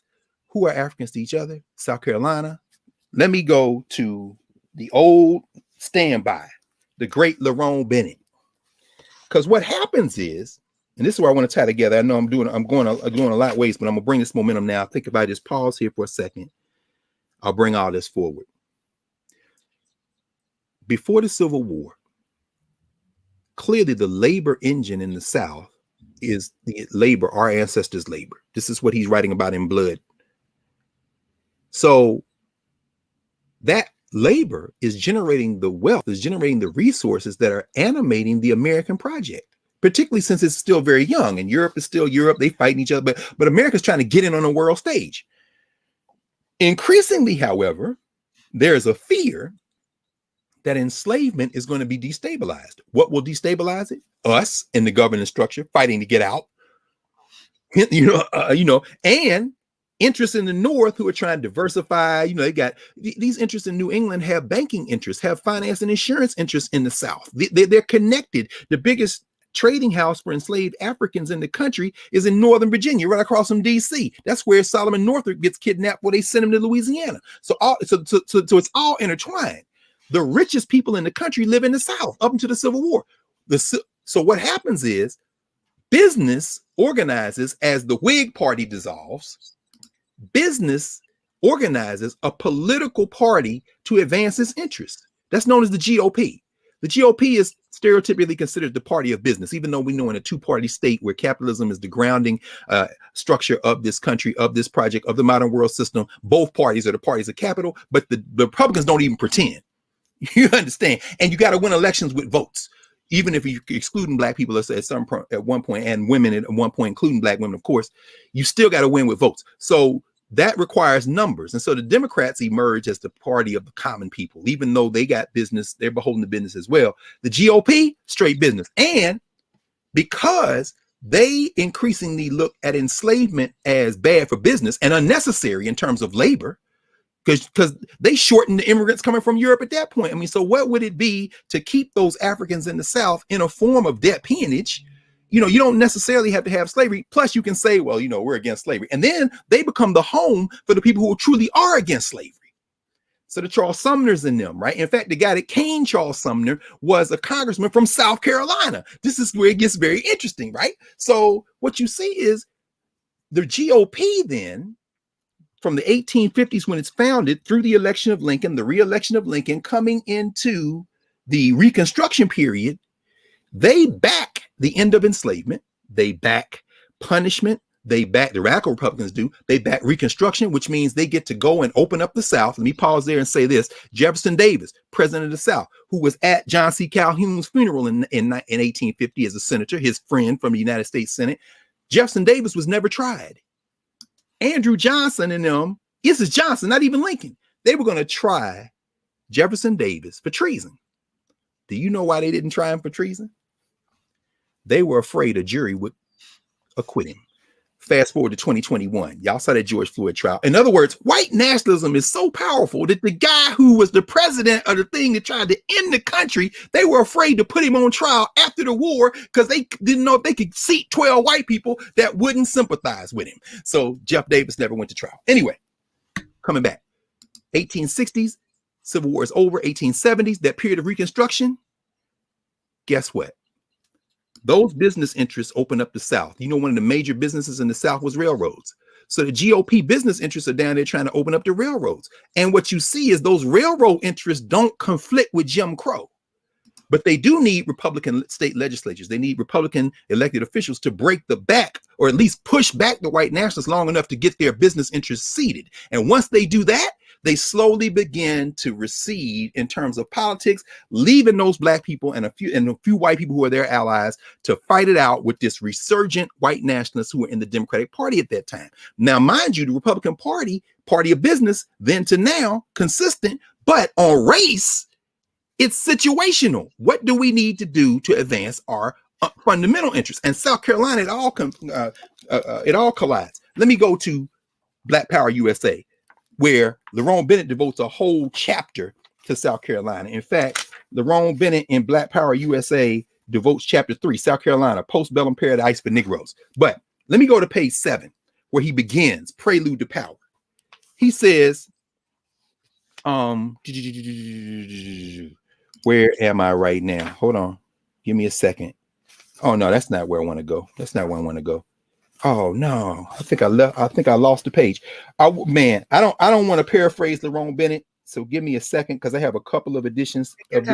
Take your time. No. I want to make sure we get it because let me see here. Let me go back to the beginning. This is very let me make sure I get it, because what I really want people to understand is why 1876 was so important. Oh no, this is too bad, because I read this enough and I go back. Oh, if y'all give me 30 seconds, we've been going pretty good, because normally what would happen is I'll be sitting here quiet and I'll just sit, and if I'm quiet for a minute, it'll come back to me exactly where it is, but I'm not going to be able to do it right now. That's too bad, because I really wanted to make that point. Anyway, I'll just have to paraphrase. I'm sorry, y'all. See, I knew it. Chapter 9, America at the Crossroads. See, I had to stop talking. That's all. See, the thing about it is, when we say I am my ancestors, and this is one thing I do credit Ben Carson for really bringing into focus for me in something he knows what he's talking about, which is the brain. At least he knew what he's talking about. I hope he's well, if he's not, I hope he, anyway. Ben Carson said, everything you ever read or experienced is in your memory. The only question is, can you access it? And every time I think about that, I say, I can't. Oh, everybody be quiet. When I say everybody be quiet, most of the time I'm talking to all them people I read who were in my head. All right, this is what Lerone Bennett says.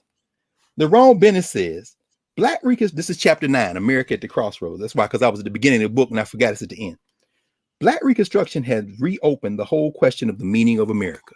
Because during that period, you got black elected officials. Tim Scott is not the first black elected official coming out of South Carolina. He's not the first black senator, but in general, He is in a long line of Black elected officials who almost all are ideologically opposed to who he is. And without the momentum of memory, you could look at Tim Scott and say, how did he get like that? You should ask that even twice when you say he's in South Carolina, coming out of Charleston, Joseph Rainey, the great Robert Smalls. I mean, all of these people, right? And then you get a Tim Scott. There's a reason why you won't be talking about Tim Scott once he leaves office. It doesn't matter. He's not going to be in movement and memory. But anyway, this is what he says. He says, Black Reconstruction had reopened the whole question of the meaning of America.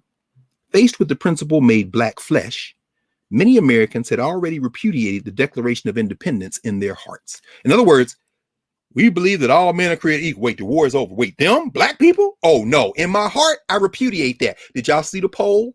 The other day, 78% of the GOP people polled said that they thought that Biden didn't win the election. Now, the question becomes, America's not a racist country, or we're all Americans, which I don't necessarily think are that different. Is a distinction without a difference. Have you embraced the Declaration of Independence in your heart? Well, yeah. Have you really? So how come they still killing Black people and we ain't all out in the streets? Anyway. He says, and now, in 1876, this is the end of Reconstruction, men in the North and South were organizing an interstate conspiracy that would lead most men to openly denounce the Declaration of Independence on the centennial of the Declaration of Independence. Oh, he got a whole chapter here where they in Philadelphia and the Black people come to the exposition in Philadelphia, like, what the hell is going on? And he's saying the North and the South engage in a criminal conspiracy. Fast forward to 2021, all these voting laws that are being passed. Florida just did theirs with that cornpone governor of Florida, and Georgia and all these, and Texas is next on the list. People saying Delta should boycott, Coca-Cola should boycott. They're like, we strongly denounce. Yeah, but you ain't boycotting. No, why? This ain't no country. This is a business. Do you understand? And that's why Mitch McConnell bowed up the other day and said, Republicans drink Coca-Cola and fly too. In other words, yeah, but we heard a son of North Carolina by way of Brooklyn, Michael Jordan, say Republicans buy sneakers too. At least that's what's attested to him when he wouldn't endorse Harvey Gantt, who would have been a senator out of South Carolina, would have knocked Jesse Helms out. Again, business driving this. He goes on, he says, by singular coincidence, this is the money line in this paragraph. By singular coincidence, this conspiracy coincided with a massive wave of racism in America. This is 1876.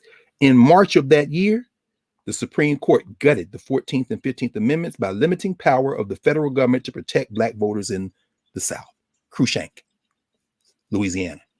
This is where they stole the ballot boxes. 2021, we've seen this before. History don't repeat itself, but it rhymes. We've seen this before.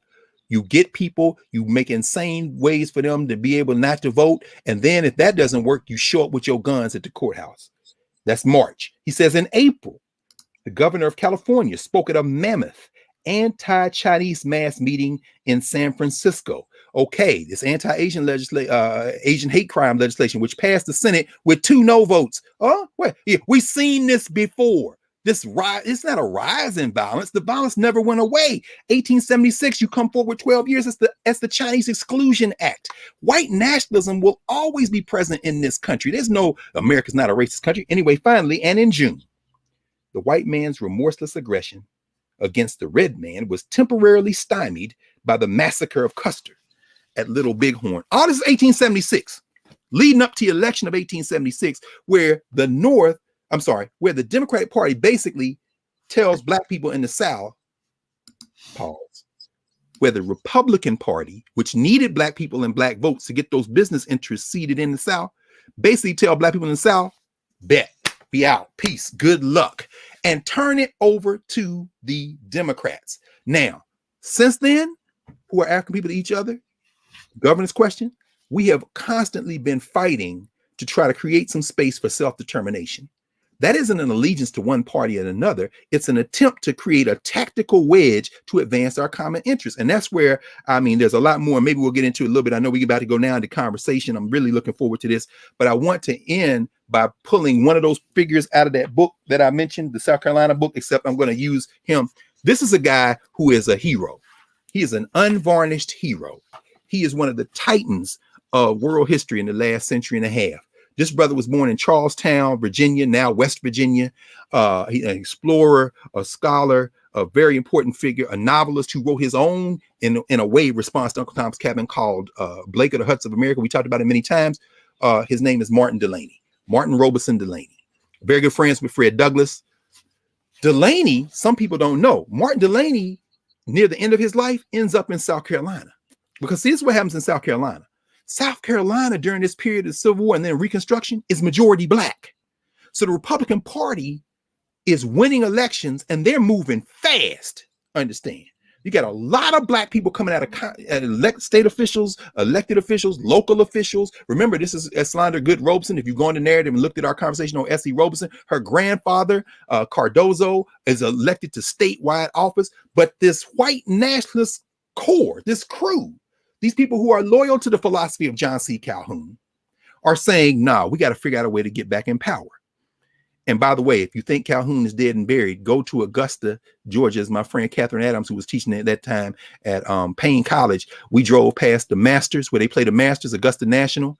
It's on a highway named for John C. Calhoun. And they can't change the name because what they've done in Georgia is this is what they did in these voting rights bills that Tim Scott, unlike his grandfather who couldn't read, Tim Scott either didn't read or lying about, you don't racist. Okay, what they do is, the Republicans hate big government unless it can advance their interests. And in this case, in place like Augusta, Georgia, you can't change the name of a street without permission from the state. See, they take the power away from localities if they don't like the people who are in elected office. All right, returning now to South Carolina. Delaney, neighboring South Carolina to Georgia. I mean, some people like James Brown, North Augusta, that's basically Georgia, South Carolina. It's an imaginary line in some ways, going back to the revolution, but that's a whole nother conversation about where you had enslaved Africans and where you had white people and you had indentured. Anyway, Delaney goes to South Carolina because that is a place where he says we can have potential for black power.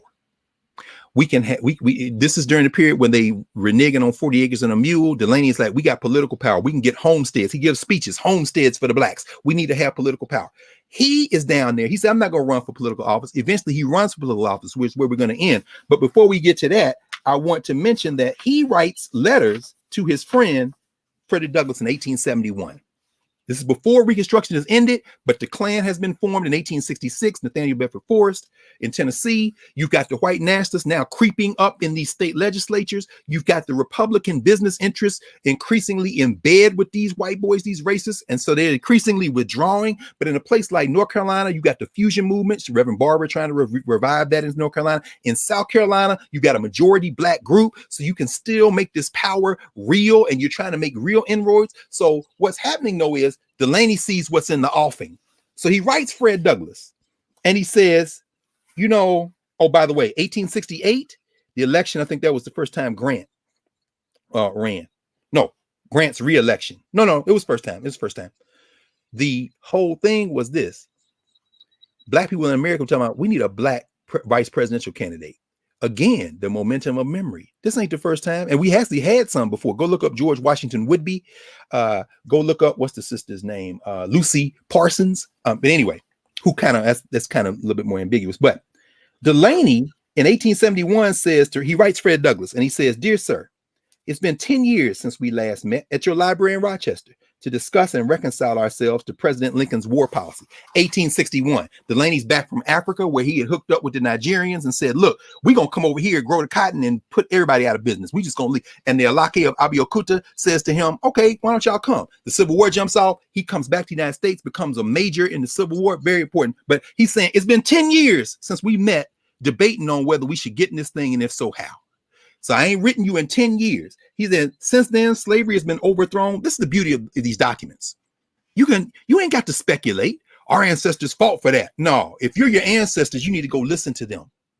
He says, since then, slavery has been overthrown and no reunion of what were for 20 years or more, the leading colored men of the country who shaped the policy and course of our race, which led to disenthrallment having taken place and consequently no interchange of ideas by counsel. I therefore deem it of importance at this time to take a political review of South Carolina, which I think will apply justly to nearly, if not the whole of the quote, reconstructed states of the South, as well as the national government. What is he saying there? He said, Fred, before the war, We met all these places, and he goes through the dates and names. Troy, New York, Cleveland. We met in New York. Now, all those Negro conventions that our friend Gabrielle Foreman has revived in the recent work, but that Howard Bell really did, professor at Morgan State University, a generation ago, and published all that stuff. Remember those Negro convention movements they were having? He said, after the war, we ain't had no more meetings. Where's the national meeting? Where's the get together? Now, after this, during the period where our parents and grandparents were born, you get the Negro Sanhedrin, you get the National Negro Congress, you get these attempts to bring people together in Gary, 1972, the Black National Political Convention. But every time we talk now, we should just get together. Why don't we get together? Delaney writing Douglas like, dude, this was the time when we should never have stopped getting together. So we stopped getting together. So let me just focus on South Carolina. He then goes through how after the Civil War, everybody ran to South Carolina. White school teachers going to help the Negro. People trying to make money. Everybody jumped in. He said they all jumped in politics. And then they tried to keep Black people ignorant and just going to vote for whoever they're going to vote for. And then he said, whenever you start talking about organizing Black people, this is what he said. He said, these ridiculous absurdities were fostered by the demagogues, the better to conceal their own perfidy. In other words, I'm going to conceal my real interests by saying what he's about to say next. They kept themselves in the best positions, and they taught Republicans know no race. This is the thing. He says they came down here to steal, and we said, let's get these Black people together as a voting bloc, and decide, no. Are you Republican? Well, yeah, because we can't be Democrat. I mean, that's the white spirit. Okay, Republicans know no race. I'm a Republican too. So we have to vote. This is what you might call electoral capture. Except this ain't the Democrats telling you to stand up and salute the flag. It's the Republicans during this period of time tell you to do the same. Now, he goes on to talk about social relations. He goes on to talk about what needs to be done. We need to fight for equality before the law. We need intelligent leaders of our own race. He said, demagogues and disreputable men must be discarded. And then he says, I'm not running for anything. All right, now here's where we're going to end. But he ends up running. Why? He runs for lieutenant governor in the South Carolina state election of 1874, because he said these Republicans have sold us out. They really don't care about Black people. They care about business. And so they needed our votes, but now they're beginning to get in bed with these white boys. You know what? Let me run. And this is fascinating. He runs on a Republican ticket. He runs on a Republican ticket. They call themselves the Independent Republicans. He runs as lieutenant governor. The white dude runs as governor. They win. They come in second, but they take enough votes, according to their critics, from the Republicans that the Democrats get in power. These are the white nationalists. At this point, the Democratic Party is the white nationalist party. Martin Delaney is criticized for third party politics. In 1874, fast forward to the Green Party, fast forward where people say, well, they're going to vote. They're not going to vote. This is not the first time we should learn from our attempts to get into third party politics before. And then in 1876, that same year, they have the election, the federal election. Delaney endorses Wade Hampton. Wade Hampton was a former Confederate. Wade Hampton was a real racist who became the governor of South Carolina. And here is the comparison between Delaney, who is an unvarnished hero, and Tim Scott, who mad because they call him Uncle Tim when he stands up and salutes the moneyed interest in the GOP that have been the same since 1854, 5, and 6 to now. The only thing that changes is in order to get in office, you got to have a base, and the base of the white nationalists moved from the Democrats to Republicans, which means that's your base and you have to make them stand up. So Tim got to shake the jangle leg. Here's the comparison between those two. Politically different from each other. The governance structure question. Who are Africans to each other? Can we have an intelligent conversation? Here's where politicians are the same. Delaney endorses Hampton. That's an odd chance. But here's what Wade Hampton told him. Wade Hampton said, I am going to fight for African-American citizens in South Carolina. Delaney might have believed that. The Democratic State Convention was held in Orangeburg that year, December 1876. They chose 3 Black nominees for state offices. So the Democrats going to reach out to the Black people. Delaney is like, but here's the thing that I think they may share in common. And I love Martin Delaney. I wish I could have met that brother. I feel like I know him enough from reading. And the man on this is the great Kwaku Larry Crow out of Dayton, Ohio. That's the Delaney scholar. A lot of people have written about Delaney, but if you want to Delaney from the inside, go get Larry Crow. This is where I think they have the closest. Early in 1876, Delaney was found guilty of stealing $212 entrusted him in 1871 by the John Wesley Methodist Church congregation, despite the fact that he had put the money in a county tax warrant, which had lost its value, and was prepared to reimburse the church with the help of loans and friends. Governor Chamberlain refused to pardon Delaney until Hampton petitioned Chamberlain on Delaney's behalf in August 1876. Delaney felt indebted to Hampton for that intervention, and he also believed that Hampton meant what he said when he asserted that he would work for black civil rights. Why do I bring that up? Rather than debate whether America's a racist country or not, that's not debatable, not by serious people. Go to the governance structure category and ask yourself, black politicians, are they any different than white politicians when it comes to external pressure? And when you look at a brother like Tim Scott, all you got to do is ask yourself, what is your relation to the social structure? Did they make you? Do you owe somebody? Who's on the payroll? And if you look at Martin Delaney, who is unquestionable in terms of his commitment to black life, the deciding factor in where he stood up behind a white supremacist might not even have been the blacks that the Democrats brought in, or the fact that he said he was going to work with black people and he got in there and didn't. It might have come down to something as tragic as $212. So don't get caught up in Tim Scott. We got work to do. And that's where we are. That's what we're doing. So yeah. Listen, at the end of the day, there's a lot of time wasted pontificating, a lot of time wasted giving opinions when at the end of the day, we got to roll up our sleeves. We got to work. That's right. Thank you for that. And I want to bring in, we got two people. First, Aya, who is in Texas. I think she's from Nigeria. Unmute. As you talk about libraries, there's a library being built, and part of the work that we're doing here is global. We're global citizens. We are not pledging allegiance to America. We are pledging allegiance to our global citizenship. That's right. And wherever we are in the world, we're going to participate in making sure life is good for all people. So Aya's doing some work here, but for Africa, for people in Nigeria, for children in Nigeria. So I want her to come in and talk a little bit about what she's doing. And welcome to look. That's my long look. We've known each other for so long that you would not believe that either of us is as old as we are. But that's sister. No, that's sister right there. Nah, she's a citizen of the world. I'm so happy to see you, my friend. Well, Thank you, Dr. Carr, and thank you, Professor Hunter. Really, this is an honor. Is that the crew behind you? Yeah, I want to just shout out. We are at the Youth Backyard Garden Initiative, and that's Miss Rhonda, who is the brain behind it all. Did I meet Miss Rhonda when I was there in Colleen? Yes, you did meet Miss Rhonda. That's what I thought. Look at Kenna and Adam. Kim, what's going on, man? Who is that between you, man? Who is that between y'all? Alan. What's up, Alan? Hey, y'all masking up. You ain't got to wear no mask in Texas. Oh, I'm sorry. Y'all got common sense. I see.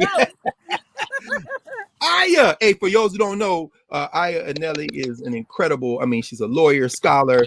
We went to school at Ohio State back in the day when we was tearing up the whole campus, and then she kept tearing it up after we left and went to Philly. So, but you have just been doing some incredible work. And I heard about this project. You trying to get together some educational material for the folk at home, right? Talk to us. What's going on? Yeah, so my family comes from a part of Nigeria called Opobo Town, that actually just celebrated 150 years, I believe, after moving from Bonny. But I was fortunate enough to be summoned back home right before the pandemic last year. Seriously, summoned back home by my grandfather, who transitioned long before I was born. And when I got back to Opobo, realized that in a community with over 1,000 school-age children, we did not have a single library. The schools were dilapidated, rain coming in through the roof, all of those pieces. And so we got some people together. We fixed the roof, we fixed ceiling tiles, we put some additional furniture in some of the schools. But our focus right now is on creating this library. So we've identified a location for it, a building, a couple of rooms that are going to be donated to us, at least temporarily. And the goal is to collect books for children, really pre-K through 12th grade, that are African centered. And we've identified a retired teacher who's going to serve as our librarian, also head up our reading efforts. But in conjunction, we're also going to be revitalizing certain aspects of the culture in Opobo that has been dying off, and that's our folk stories, our folk tales. When I was a kid, we used to sit around and the elders would tell us these stories. And I went back home and they're like, we don't do it anymore. And a lot of the elders who know the stories are dying off. And so these are things we're going to incorporate into the library. So at this point, we are raising money, collecting books. We're going to be shipping the books in June from Houston to Lagos. And our connections in Lagos will pick it up. I will go to Nigeria in September, COVID willing, and transport the books from Lagos to Opobo and get everything set up and hopefully serve this community. So, I mean, a couple of things. First of all, the narratives, which we're starting to collect. We're about to launch a whole genealogy section. Can you hear me? You're frozen. Am I frozen? Oh, no. Okay, now you're moving.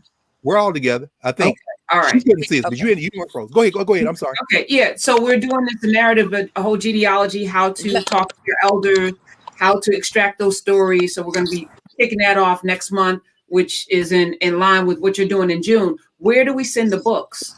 Is there a website we can go to? Because this is powerful. And I'm also thinking, I don't know, Aya, we were talking about doing a Dr. Carr library somewhere. Oh, I know, and he's resistant to it because he doesn't want his name on it. But I'm thinking this could be the perfect launch for a Dr. Greg Carr library. And I don't care if you don't like it, Dr. Carr. Maybe a network. Maybe a network. I am in total agreement. Okay, thank you. The reason I say that, Aya, is because, and everybody's listening, this project, how you fashioned it out of a long arc of intellectual work that started there long before colonialism, and the idea that you're helping young people develop the capacity to absorb the history, the mouth to ear history, and so not just learn reading and writing, but learn it in connection to that. To me, wherever all this stuff ends up, and it is going to be absolutely. I am definitely for institution building. We need networks, because even in your home country. And it's funny because, like I say, she spent time as a child between Nigeria and the United States. So I consider Aya both Nigerian and American in that sense. In Nsukka, there was a brother named William Leo Hansberry he was on faculty at Howard for a number of years, and then, got the HBCU crossover, which they do to a lot of people like that. And he took all his stuff, and his things are at the university at Nsukka in Nigeria. It's the William Leo Hansberry Library. In part because Hansberry was a champion of Pan-Africanism. He was one of the first people. There she goes. There. And so just the idea that now we wouldn't need to transfer everything in any particular place. What we can do, though, it seems to me, is in this specific instance, because that library in Port Harcourt is so important. That library in Opobo, which has its own unique history. I know some of the things I has been working on collecting that history, because many of our people ended up here. In fact, people, you say that Martin Luther King was Igbo. That's what the Igbos claimed, and when he said. But my point is this: that library can and must and should be built, and she's not going to stop. So it's going to be built. Right. We got what I'm asking, I think, is first of all, I know the answer to this. Do you have books that you can donate? Number one. Oh yeah, of course. And then I will get books and send. That's what I did. So like Arthur Schomburg gave some of his collection to the Harlem Library, that we now know as the Schomburg. I'm just saying there's an opportunity here for Dr. Carr to preserve the 50,000 books you have in storage and the 50,000 leather books you got behind you to help. And then the family here, all of the family we can all ship our spare books. I got a bunch. I know there are people watching that have a bunch. Yes. To Texas in June, so that we can get that in Lagos, and then field trip. Once Aya, is she here? She back? Field trip. we go and we christen and you know open the Oh, yeah. 2022. Rona, bye-bye. You know, I'm Rona, here. you know. Okay, because I hear feedback. Can we So, hear you? are you in agreement with this? Can you hear about me? No, Aya. Yeah, that's what I asked. Yeah, because I'm in agreement. Okay, all right. So, I'm Can in, we? I'm in agreement, and we're ready to host you all for a field trip. yeah, Absolutely. class trip. Yeah, class trip to All right. Nigeria. That's what So, I'm talking about. So let's do this. You give me the link to where people should send it. I'll drop it in the description here. I'll put it out on social media. Yes. We'll get that going. It's going to be Dr. Greg Carr Library in Nigeria. Field trip. Field trip to christen it. Now you got a name for the elders there. We'll be affiliated. We all gonna be affiliated. All right, we'll talk about that off mic. All right. Yeah. Because you know we gotta have people. In other words, whatever plantation the Scotch Irish Carrs that we ran out from, the last thing I want to do is put that name somewhere we got taken from. So I mean, I have no connection. Let me say this. I'll be Karen Hunter till the day I close my eyes, and that name means something to me. My parents put energy into it. I don't give a damn about the Scotch Irish. Mine too. You have made this name into something. Whoever came before you with that name, yes, you have. Yes, you have. Dr. Greg Carr means something. But you know, I would say this is interesting because Martin Delaney didn't change his name. You're absolutely right. We in charge of names. The thing about it is, and I'll be honest with you, maybe that's one we should talk about as well. Naming is so important, and you're right. These names we have, our ancestors either took and remixed. You're absolutely right. At the same time, there is this deep question. That's the ways of knowing category. Yeah. When we ask how people make sense of the reality, the names that African people created were very deeply connected. There are no African names and African languages without a meaning, a translation. Now, I'm saying that to say there's a debate, and we should have the conversation. We should and bring Aya. Aya, what does your name mean? Yeah, go ahead. Yes, please. Oh God, I don't think I can get back on. Yes, you are. You're on now. You're on. What does your name mean? Now we can't. You're muted. Muted. Stop. Unmute. Okay. Unmute. There you go. My full name is Aya, and it means child of God. You're muted. Okay. All right. So. See. All right. Greg means watchman or something. But Kimathi, which is my Kikuyu name, which I got many years ago, the great Kwame Leo Lillard out of Nashville, who's now an ancestor. They did Kwanzaa for many years. My mother was one of 4 queen mothers in Nashville, and when they initiated her, I got the name Kimathi back in 1987. It's a Kikuyu name, and it means seeker or searcher and provider. So that name actually Kwame convened us, but it was a Yoruba priestess, Hoisi Nelson, who was there in the naming ceremony. And I had just done undergrad. I was after my first year of law school, actually midway through. And when we were at Tennessee State, we raised hell. Like Aya was there at Ohio State when this was after the Rodney King verdict. They snatched down the American flag, burned the flag, had 10 demands, took it to the president of Ohio State, held him hostage in a meeting 2 weeks later, and got most of that stuff. So if you're in Columbus, if you go to Ohio State and you walk in the Black Culture Center and you see where it is now, my man Larry Williamson runs that center, you thank Aya, you thank all of us and those Africans. In fact, our organization was called Action. Africans committed to Africans committed to improving our nation. But in undergrad, we took on, oh my God, the governor of the state of Tennessee ultimately. And so the sister named me that name, which is not a name I use a lot. I don't use that name in the social structure. Right. So in other words, but in the governance, if somebody come up calling me and say, hey, Kimathi, I know you from the governance structure. Right. In other words, I know who we are. And so you're going to be Karen Hunter, and you made that name. Karen Hunter means, I wish you would. No question. I wish you would. And if you speak Ebonics, you know what that means. But if you don't speak Ebonics, you might actually try it. You know what I'm saying? Okay. So Aya, we got you. We dropped in the chat. I'm gonna drop it on my social media as well, and in the description of this video on YouTube. Housekeeping. There's going to come a point where all of these videos will not be available. I know a lot of you are very, you come back. You may watch it a week later, you come back and you may watch it 2 or 3 times. We have created a whole space, a community, a whole space in narrative where that's going to happen. All right. So it'll be there forever. And we own and control that.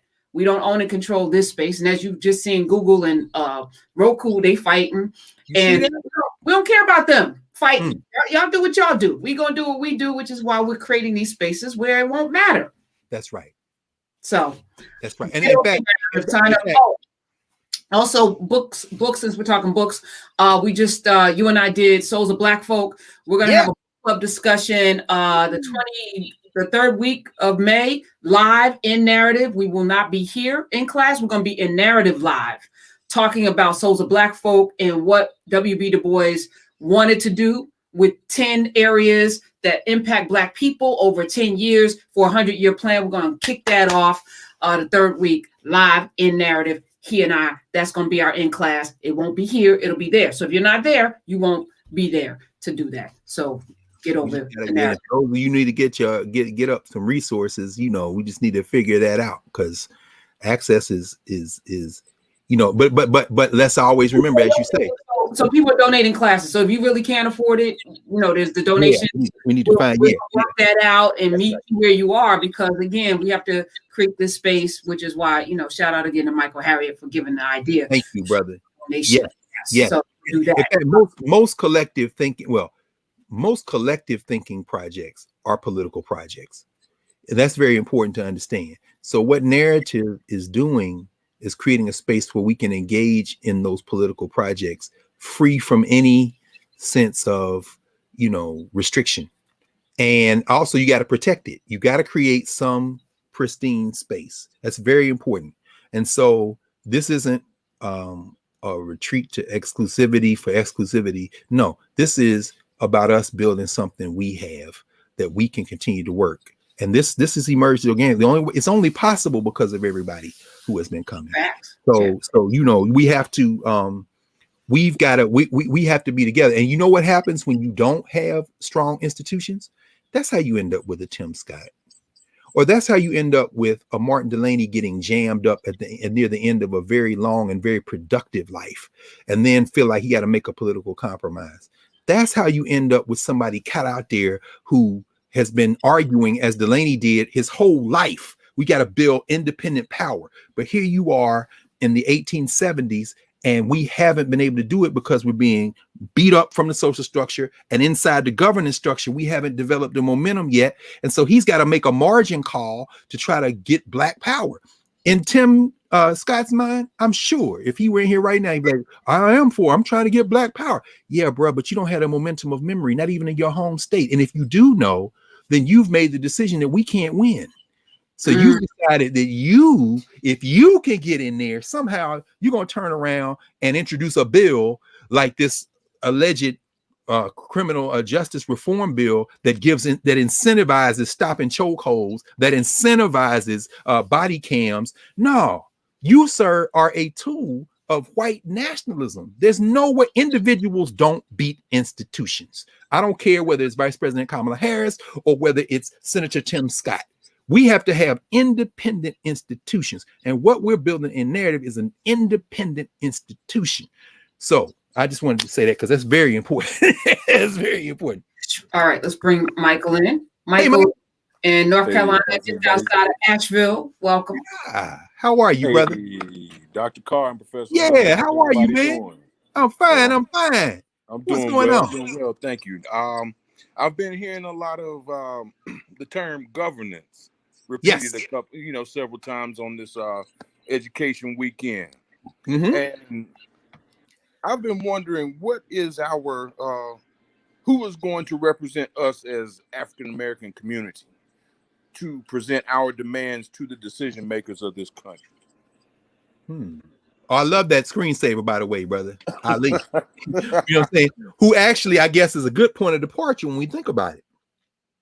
You mean in terms of electoral politics, Michael? I would say all together. Okay. All right. Then go ahead. I was just saying, you've got people that are quote unquote respected, as you said, Michael Jordan, people that are athletes. You have people that have a image, have a presence that are known to society, but I don't think they speak for a lot, actually.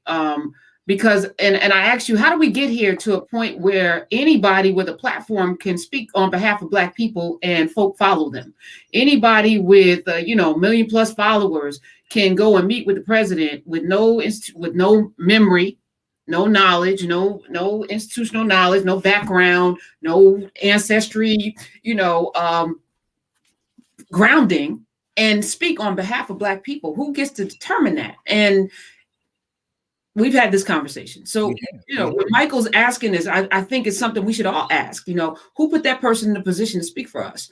Why is this person on television 24/7 or always the go-to person? Who determined that this is the person that's going to have the moment to have a statement about what this means to us?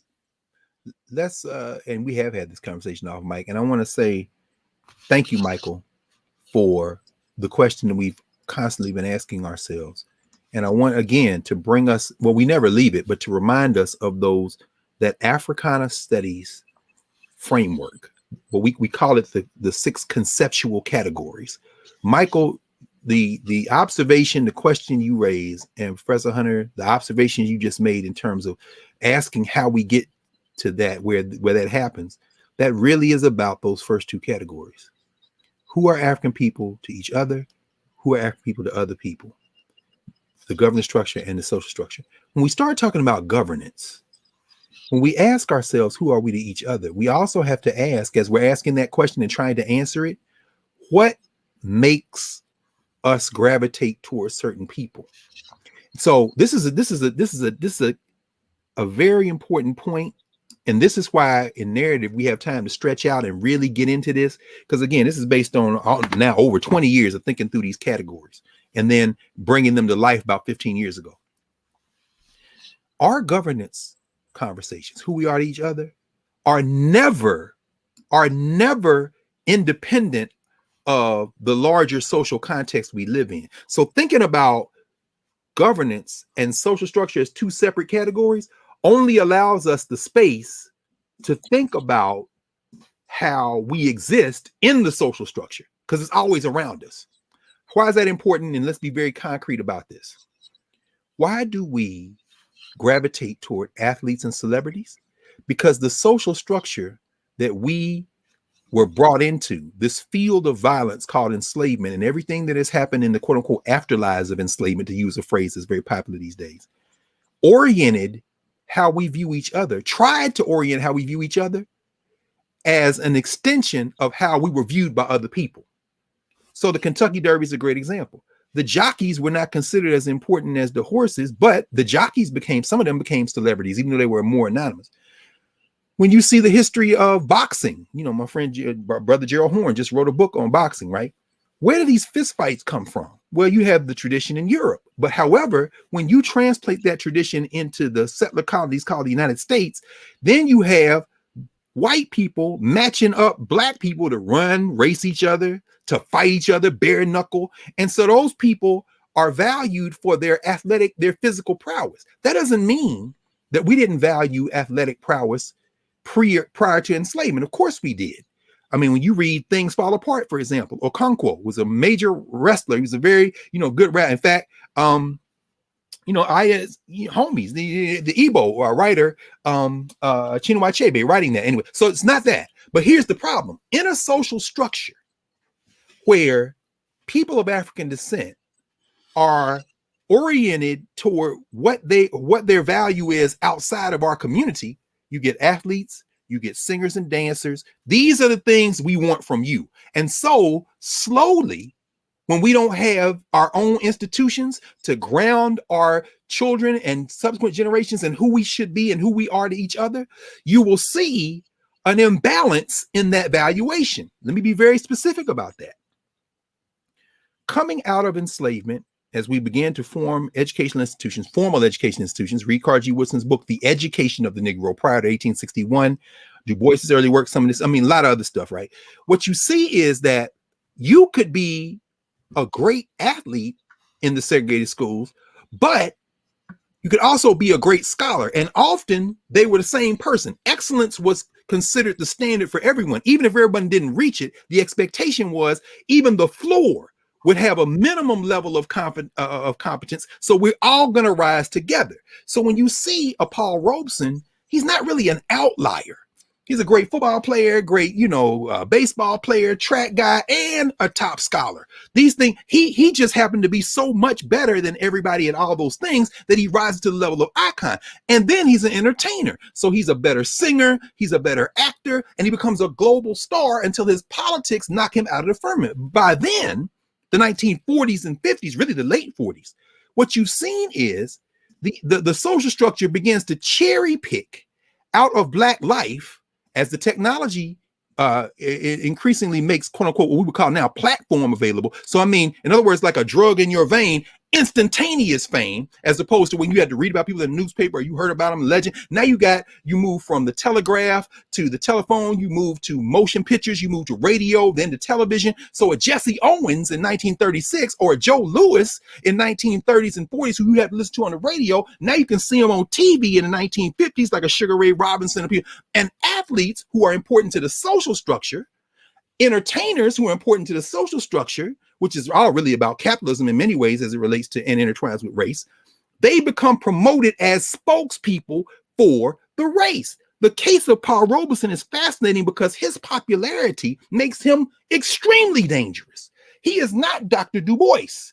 He is not Shirley Graham Du Bois. He's a guy who's a movie star, who's a theater guy, who's beloved all over the world. So when he comes out for peace, they got to body this guy. Why? Because they might listen to him. So who do they get? They go get Jack Roosevelt Robinson, and they try to get him to come to Congress and basically body Paul Robeson.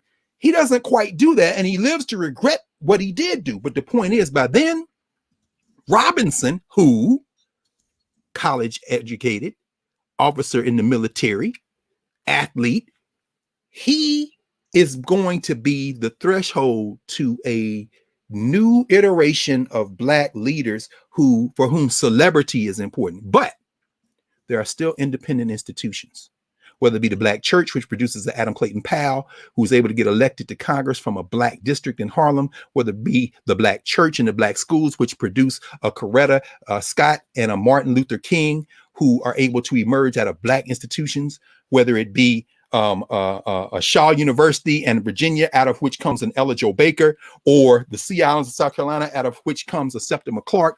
These are Black institutions. A guy out of New Orleans who ends up going to school and then coming through Black institutions, Howard, an Andrew Young who still walks the earth. These institutions produce Black leaders who are still in the governance structure.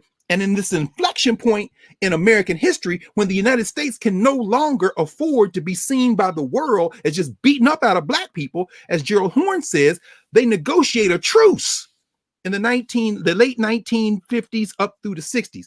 Gerald calls it the compromise of 1954, because he says when you read Brown versus Board of Education, you're not looking at a country, a social structure that's saying, okay, Black people, now we're going to educate y'all. Now what they're saying is the Russians, the Chinese, they around here, all these African countries coming out of colonialism, Caribbean breaking out, Latin America, and the Chinese and the Russians going around saying, y'all can't trust the United States. Look how they do Black people. So the compromise is we will loosen apartheid. But when we loosen apartheid, it ain't going to be so the great flood of y'all can come washing in and get education. We'll get the Black elites, that small group, and we'll hold you up to the world as, see, we making progress. And now our problem is here where we are now, we back map that social structure objective in our curriculum and instruction, and we still holding these individual Blacks out of the Black elite up as if somehow that progress is a proxy for the progress of the group. Now, how does that relate to athletes? When we see Michael Screensaver there in the back, we see Muhammad Ali out of Louisville, Kentucky. Right, Police Athletic League, giving his boxing gloves, where he and his brother Rahman and cats come out there, right? And these white businessmen get together, just like they may have gotten together on the plantation and say, we're going to invest in this boy because why? He won the gold medal in the Olympics in 1960. He's going to be the champion. Let's back him so we can get this money. But Ali, however, Ali poses another problem a generation after Jack Roosevelt Robinson. When Ali coming out of, one night in Miami, right? By the time Ali ascends to the heavyweight championship of the world, he'd been talking, because he was down there training in Florida, and you really don't see it, although it's gestured toward in one night in Miami, these cats from the Nation of Islam. Now he gets pulled in. Why? That's a black institution. Next thing you know, he's listening. He's agreeing. He remembers the racism. He know what he did. He threw his gold medal in the Louisville River. He know, yeah. Next thing you know, I am Muhammad Ali. And he shows up in a kufi with the star and the crescent, Elijah Muhammad there, because Malcolm has recruited him into the nation, even as his own individual relationship with the nation is fracturing and falling apart. Remember now, these are black institutions. And I'm not even saying whether they're good or bad black institutions. Check out the incredible work that Forrest Whitaker and Ensemble are doing in Godfather of Harlem. These are black institutions interacting at a moment when the United States, the social structure, can't afford to continue to be openly racist, so they create a little safety valve for the black elite. Meanwhile, the masses of black people still taking an ass whipping. What did the black elite do with that safety valve? They are able, through combining with the masses of black people. This is Cedric Robinson, Black Movements in America. Read particularly chapters 5 and 6. They converge, the interests converge, and that's what you call the civil rights movement. See, that's what you call civil rights. The Montgomery bus boycott, people in the streets. Then SNCC gets involved. 1960, the National Student Movement, North Carolina. The people start getting involved. But on the rocket thrust of the people, that tiny black elite are pressing forward with and negotiating in the courts. That's the NAACP strategy, in the streets, and getting policy done. So you get the Voting Rights Act, the Civil Rights Act of 64, Fair Housing Act, and then, then the long retreat. As the forces of white nationalism say, hey, that's enough. What ends up happening is by 1968, this mass movement it's become difficult to manage for this social structure because they're on the verge of transformation. Read any stuff or talk to anybody who was alive, an adult or near an adult during that period, and they will tell you that period in the late 60s, it looked like everything was about to change. It wasn't just the United States. We'll talk about 1968 in global context another time. We think this whole thing getting ready to change. People could feel it. The Black Studies movement, the Black Power movement, all this stuff is here. Ali is the heavyweight champion. He got the whole attention of the whole world. He's a Muslim. He ain't just a Muslim. He with the Nation of Islam. And y'all know that Negroes can't talk about. Minister Farrakhan spoke at DMX's funeral and somebody said good. They came for him. He got out and apologized. You can't talk about Louis Farrakhan today. You know what I'm saying? And look, we're in the governance category now. So don't try to make this about what Farrakhan did or didn't do. That's a serious conversation we need to have. No, this is about the social structure. Say y'all ain't allowed to put Nation of Islam in a phrase. Do you understand that? So go back to 1968 when Ali is not only putting it in a phrase, he says, as a minister of Allah, I'm not going to Vietnam. Wait, what? Y'all get mad at LeBron James for saying that the cop, you know what? I take it back. Muhammad Ali, the champion of the world. He's not the NBA champion of the United States. He's the champion of the whole world in a sport where it's two people in the ring. And the referee might be trying to cheat against you. So your best bet is just knock him the F out. In other words, this is the guy in the world. And he's known all over the world. His name is Muhammad Ali. So he's not going to Vietnam. So then what you have is, in my mind, the last clear convergence of celebrity and politics. My friend Dave Zirin. I mean, you've written about, so many people have written about this, right? And Ali to the day he drew his last breath. See, the social structure tried to reimagine Ali after he got sick. Mm-hmm. But when you talk to people like my student now at Howard, who, my God, this boy going into his junior year. I remember when the day he walked on campus, Sean Ali Mickens, who's in the Ali family. This man to the day he drew his last breath, he never stopped being that Muhammad Ali. But then when he got sick, you stick him out there with the Olympic torch in his hands with a little bit of trimmer in his hand, lighting and then y'all want to know he was an ambassador of peace, and Bill Clinton and Billy Crystal speaking at the funeral, and don't realize that the one y'all saw on TV the day before when they sat in the Islamic tradition, Farrakhan was there and he was at the funeral. But guess what? The family of Muhammad Ali, for whatever reasons, they didn't like the family of Aretha Franklin, who left instructions. That's why Bill Clinton ass was sitting next to Louis Farrakhan on that stage in Detroit, because Aretha Franklin didn't play that. But then again, just wait a couple of years, you can make a movie, and then people can watch the damn movie and think they know something about Aretha Franklin. Don't do that. But the point is that combination of athletic and celebrity, Ali probably marks the high watermark. And then finally, to switch it over to entertainers, that period of the late 60s through the 70s with Aretha Franklin, with Marvin Gaye, with Curtis Mayfield, with Nina Simone, who bridges all the way across from the 50s into the 70s and 80s.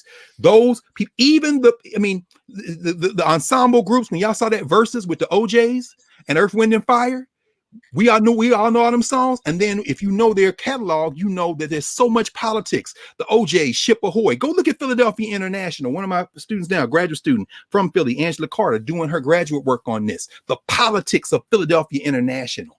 I mean, Gamble and Huff. When you start looking at that kind of collision of celebrity, when you put Sorry Not Sorry in the long arc of movement and memory, it doesn't measure up. I'm sorry. Bling is not the objective of liberation. Y'all go listen. When the man, don't even get me started. I mean, you know what I'm saying? I'm not even gonna go there because, of course, many people would say the 70s is the high water mark of that. And so what we have now, we got ball players, we got singers, we got athletes, and we are at another moment when they can seize this, but what do they not have anymore? Which is why I'm so glad to see Deion Sanders at Jackson State. I'm glad to see Eddie George at Tennessee State. What they didn't and don't have is independent Black institutions with that level of expectation that we had the sense enough to have during Jim Crow, American apartheid, that began to steadily erode as this country made a truce with the Black elite. And now people think that I got accepted to Harvard. I actually got the book award from so-and-so. Oh no, that's cool. But where's your award? And then when they snatch the rug out from under you at the Academy Awards, you cry crocodile tears. No, because they succeeded. And then they trot out Lil Nas X or some other instant celebrity and say, this your spokesperson. That is a social structure creation, which is why every time I will really end with this. Do you know what I love about it? We know they're not our spokespeople. You know how we know? Because when DMX, who is not a leader, who was a gifted wordsmith, musician, artist, whatever you want to call it, when DMX passes and 100,000 motorcycles or however many Rough Riders had as they put him on the back of that monster truck and drove him in. Okay, when you get there, who gets applause when he comes on the screen from Chicago? Farrakhan. See, the thing about the governance structure is it rarely shows itself to the social structure. But here's the problem. The social structure knows that. The social structure knows that. You ain't hiding nothing from nobody. You ain't hiding nothing from nobody. We know ball players not our leaders. We know they're not our leaders, but we don't always tell that to people. And we don't always act like it either, which is the problem for young people. Which is why we have to assess our media too. No question. All right. To be continued next week. And in narrative, we got a lot of people that we're having conversations about. We're going to flesh out. We're going to probably do a whole thing on jockeys at one point, because that's the place we're going to have these conversations about, our history. And as I mentioned in the chat, we're building this thing one brick at a time. So I'm taking my time with this. If it takes 20 years to get all of the things and all of the people to come together with their art, their documentaries, we're going to do a whole thing on music. There's going to be a section on there. The farming thing is taking off. When we get, we just had our first conversation with Mario Beatty. Thank you for the introduction. So we're going to be learning some hieroglyphs. Yes.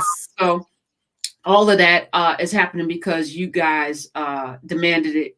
Not maybe verbally. Maybe you didn't know you demanded it, but you did. And this is the time where I think the window is I've said this many times. We had a very short window to break this thing. Very short window before we go back to being anesthetized and that's right. Put to sleep. That's right. We had very okay. I know we get ready to wrap up. That's all right. That's all right. You had that written off. No. I want to say it's because what you just said is so important and resonant. Everything you said, but that right there, when Breonna Taylor was killed, when George Floyd was killed, people got in the street in the middle of a plague, a pandemic. So if you understand the social structure, then you could have predicted what happened next. They sprung into action. Corporate America, government. Let us bring in advisors. Let us bring in consultants, because the watchword of staying in power for a racist social structure is diversity. It is the politics of demographics. It's having a Tim Scott so that you can use that as a fig leaf to cover.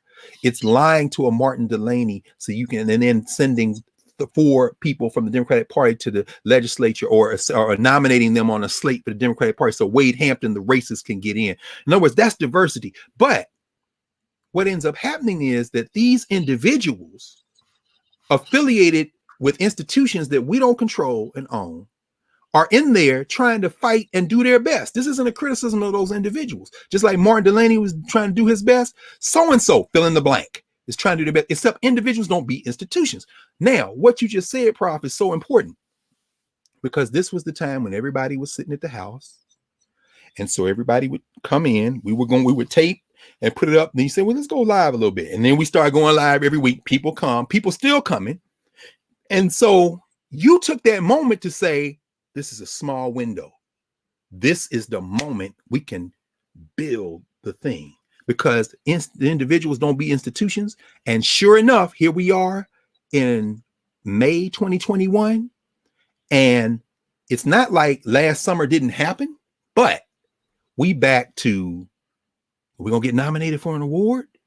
We back to, well, the playoffs are coming. Is LeBron going to get back in time? Oh, good. They signed Andre Drummond. Okay, we got it back.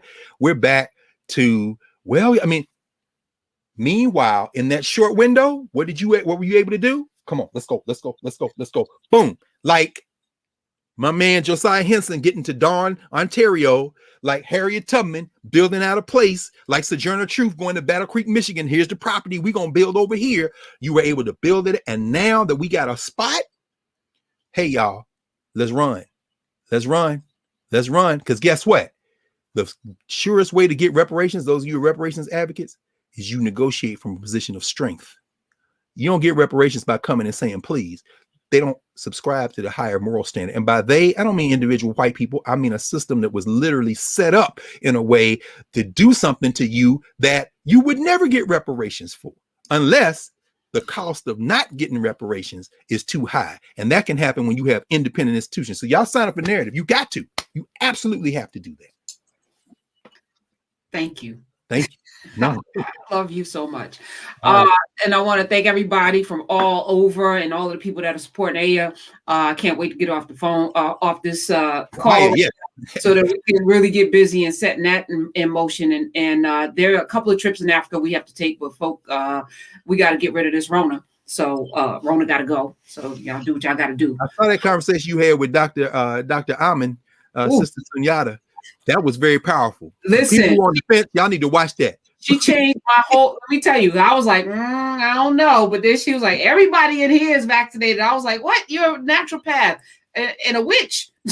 How about a whole witch? And that's right. I'm like, she got vaccinated. Okay, all right. Let me rethink this. And then it's like we got to travel. We got to go places. I want to see the pyramids, and I want to go do the things, and I want to be trapped in my house because they don't care. They're going to be out without a mask, breathing on all of y'all. So how about that? And that's on the front page. That's actually on the front page of today's Financial Times. They're already putting the travel restrictions in. You're going to need that little card to go a whole lot of places. So get ahead of this. Yeah. I've been invited to Sierra Leone to get citizenship. So, and that's in November. I did the math on that too. I'm like, I got to be able to move. Get that passport. My passport. That's right. Get that passport.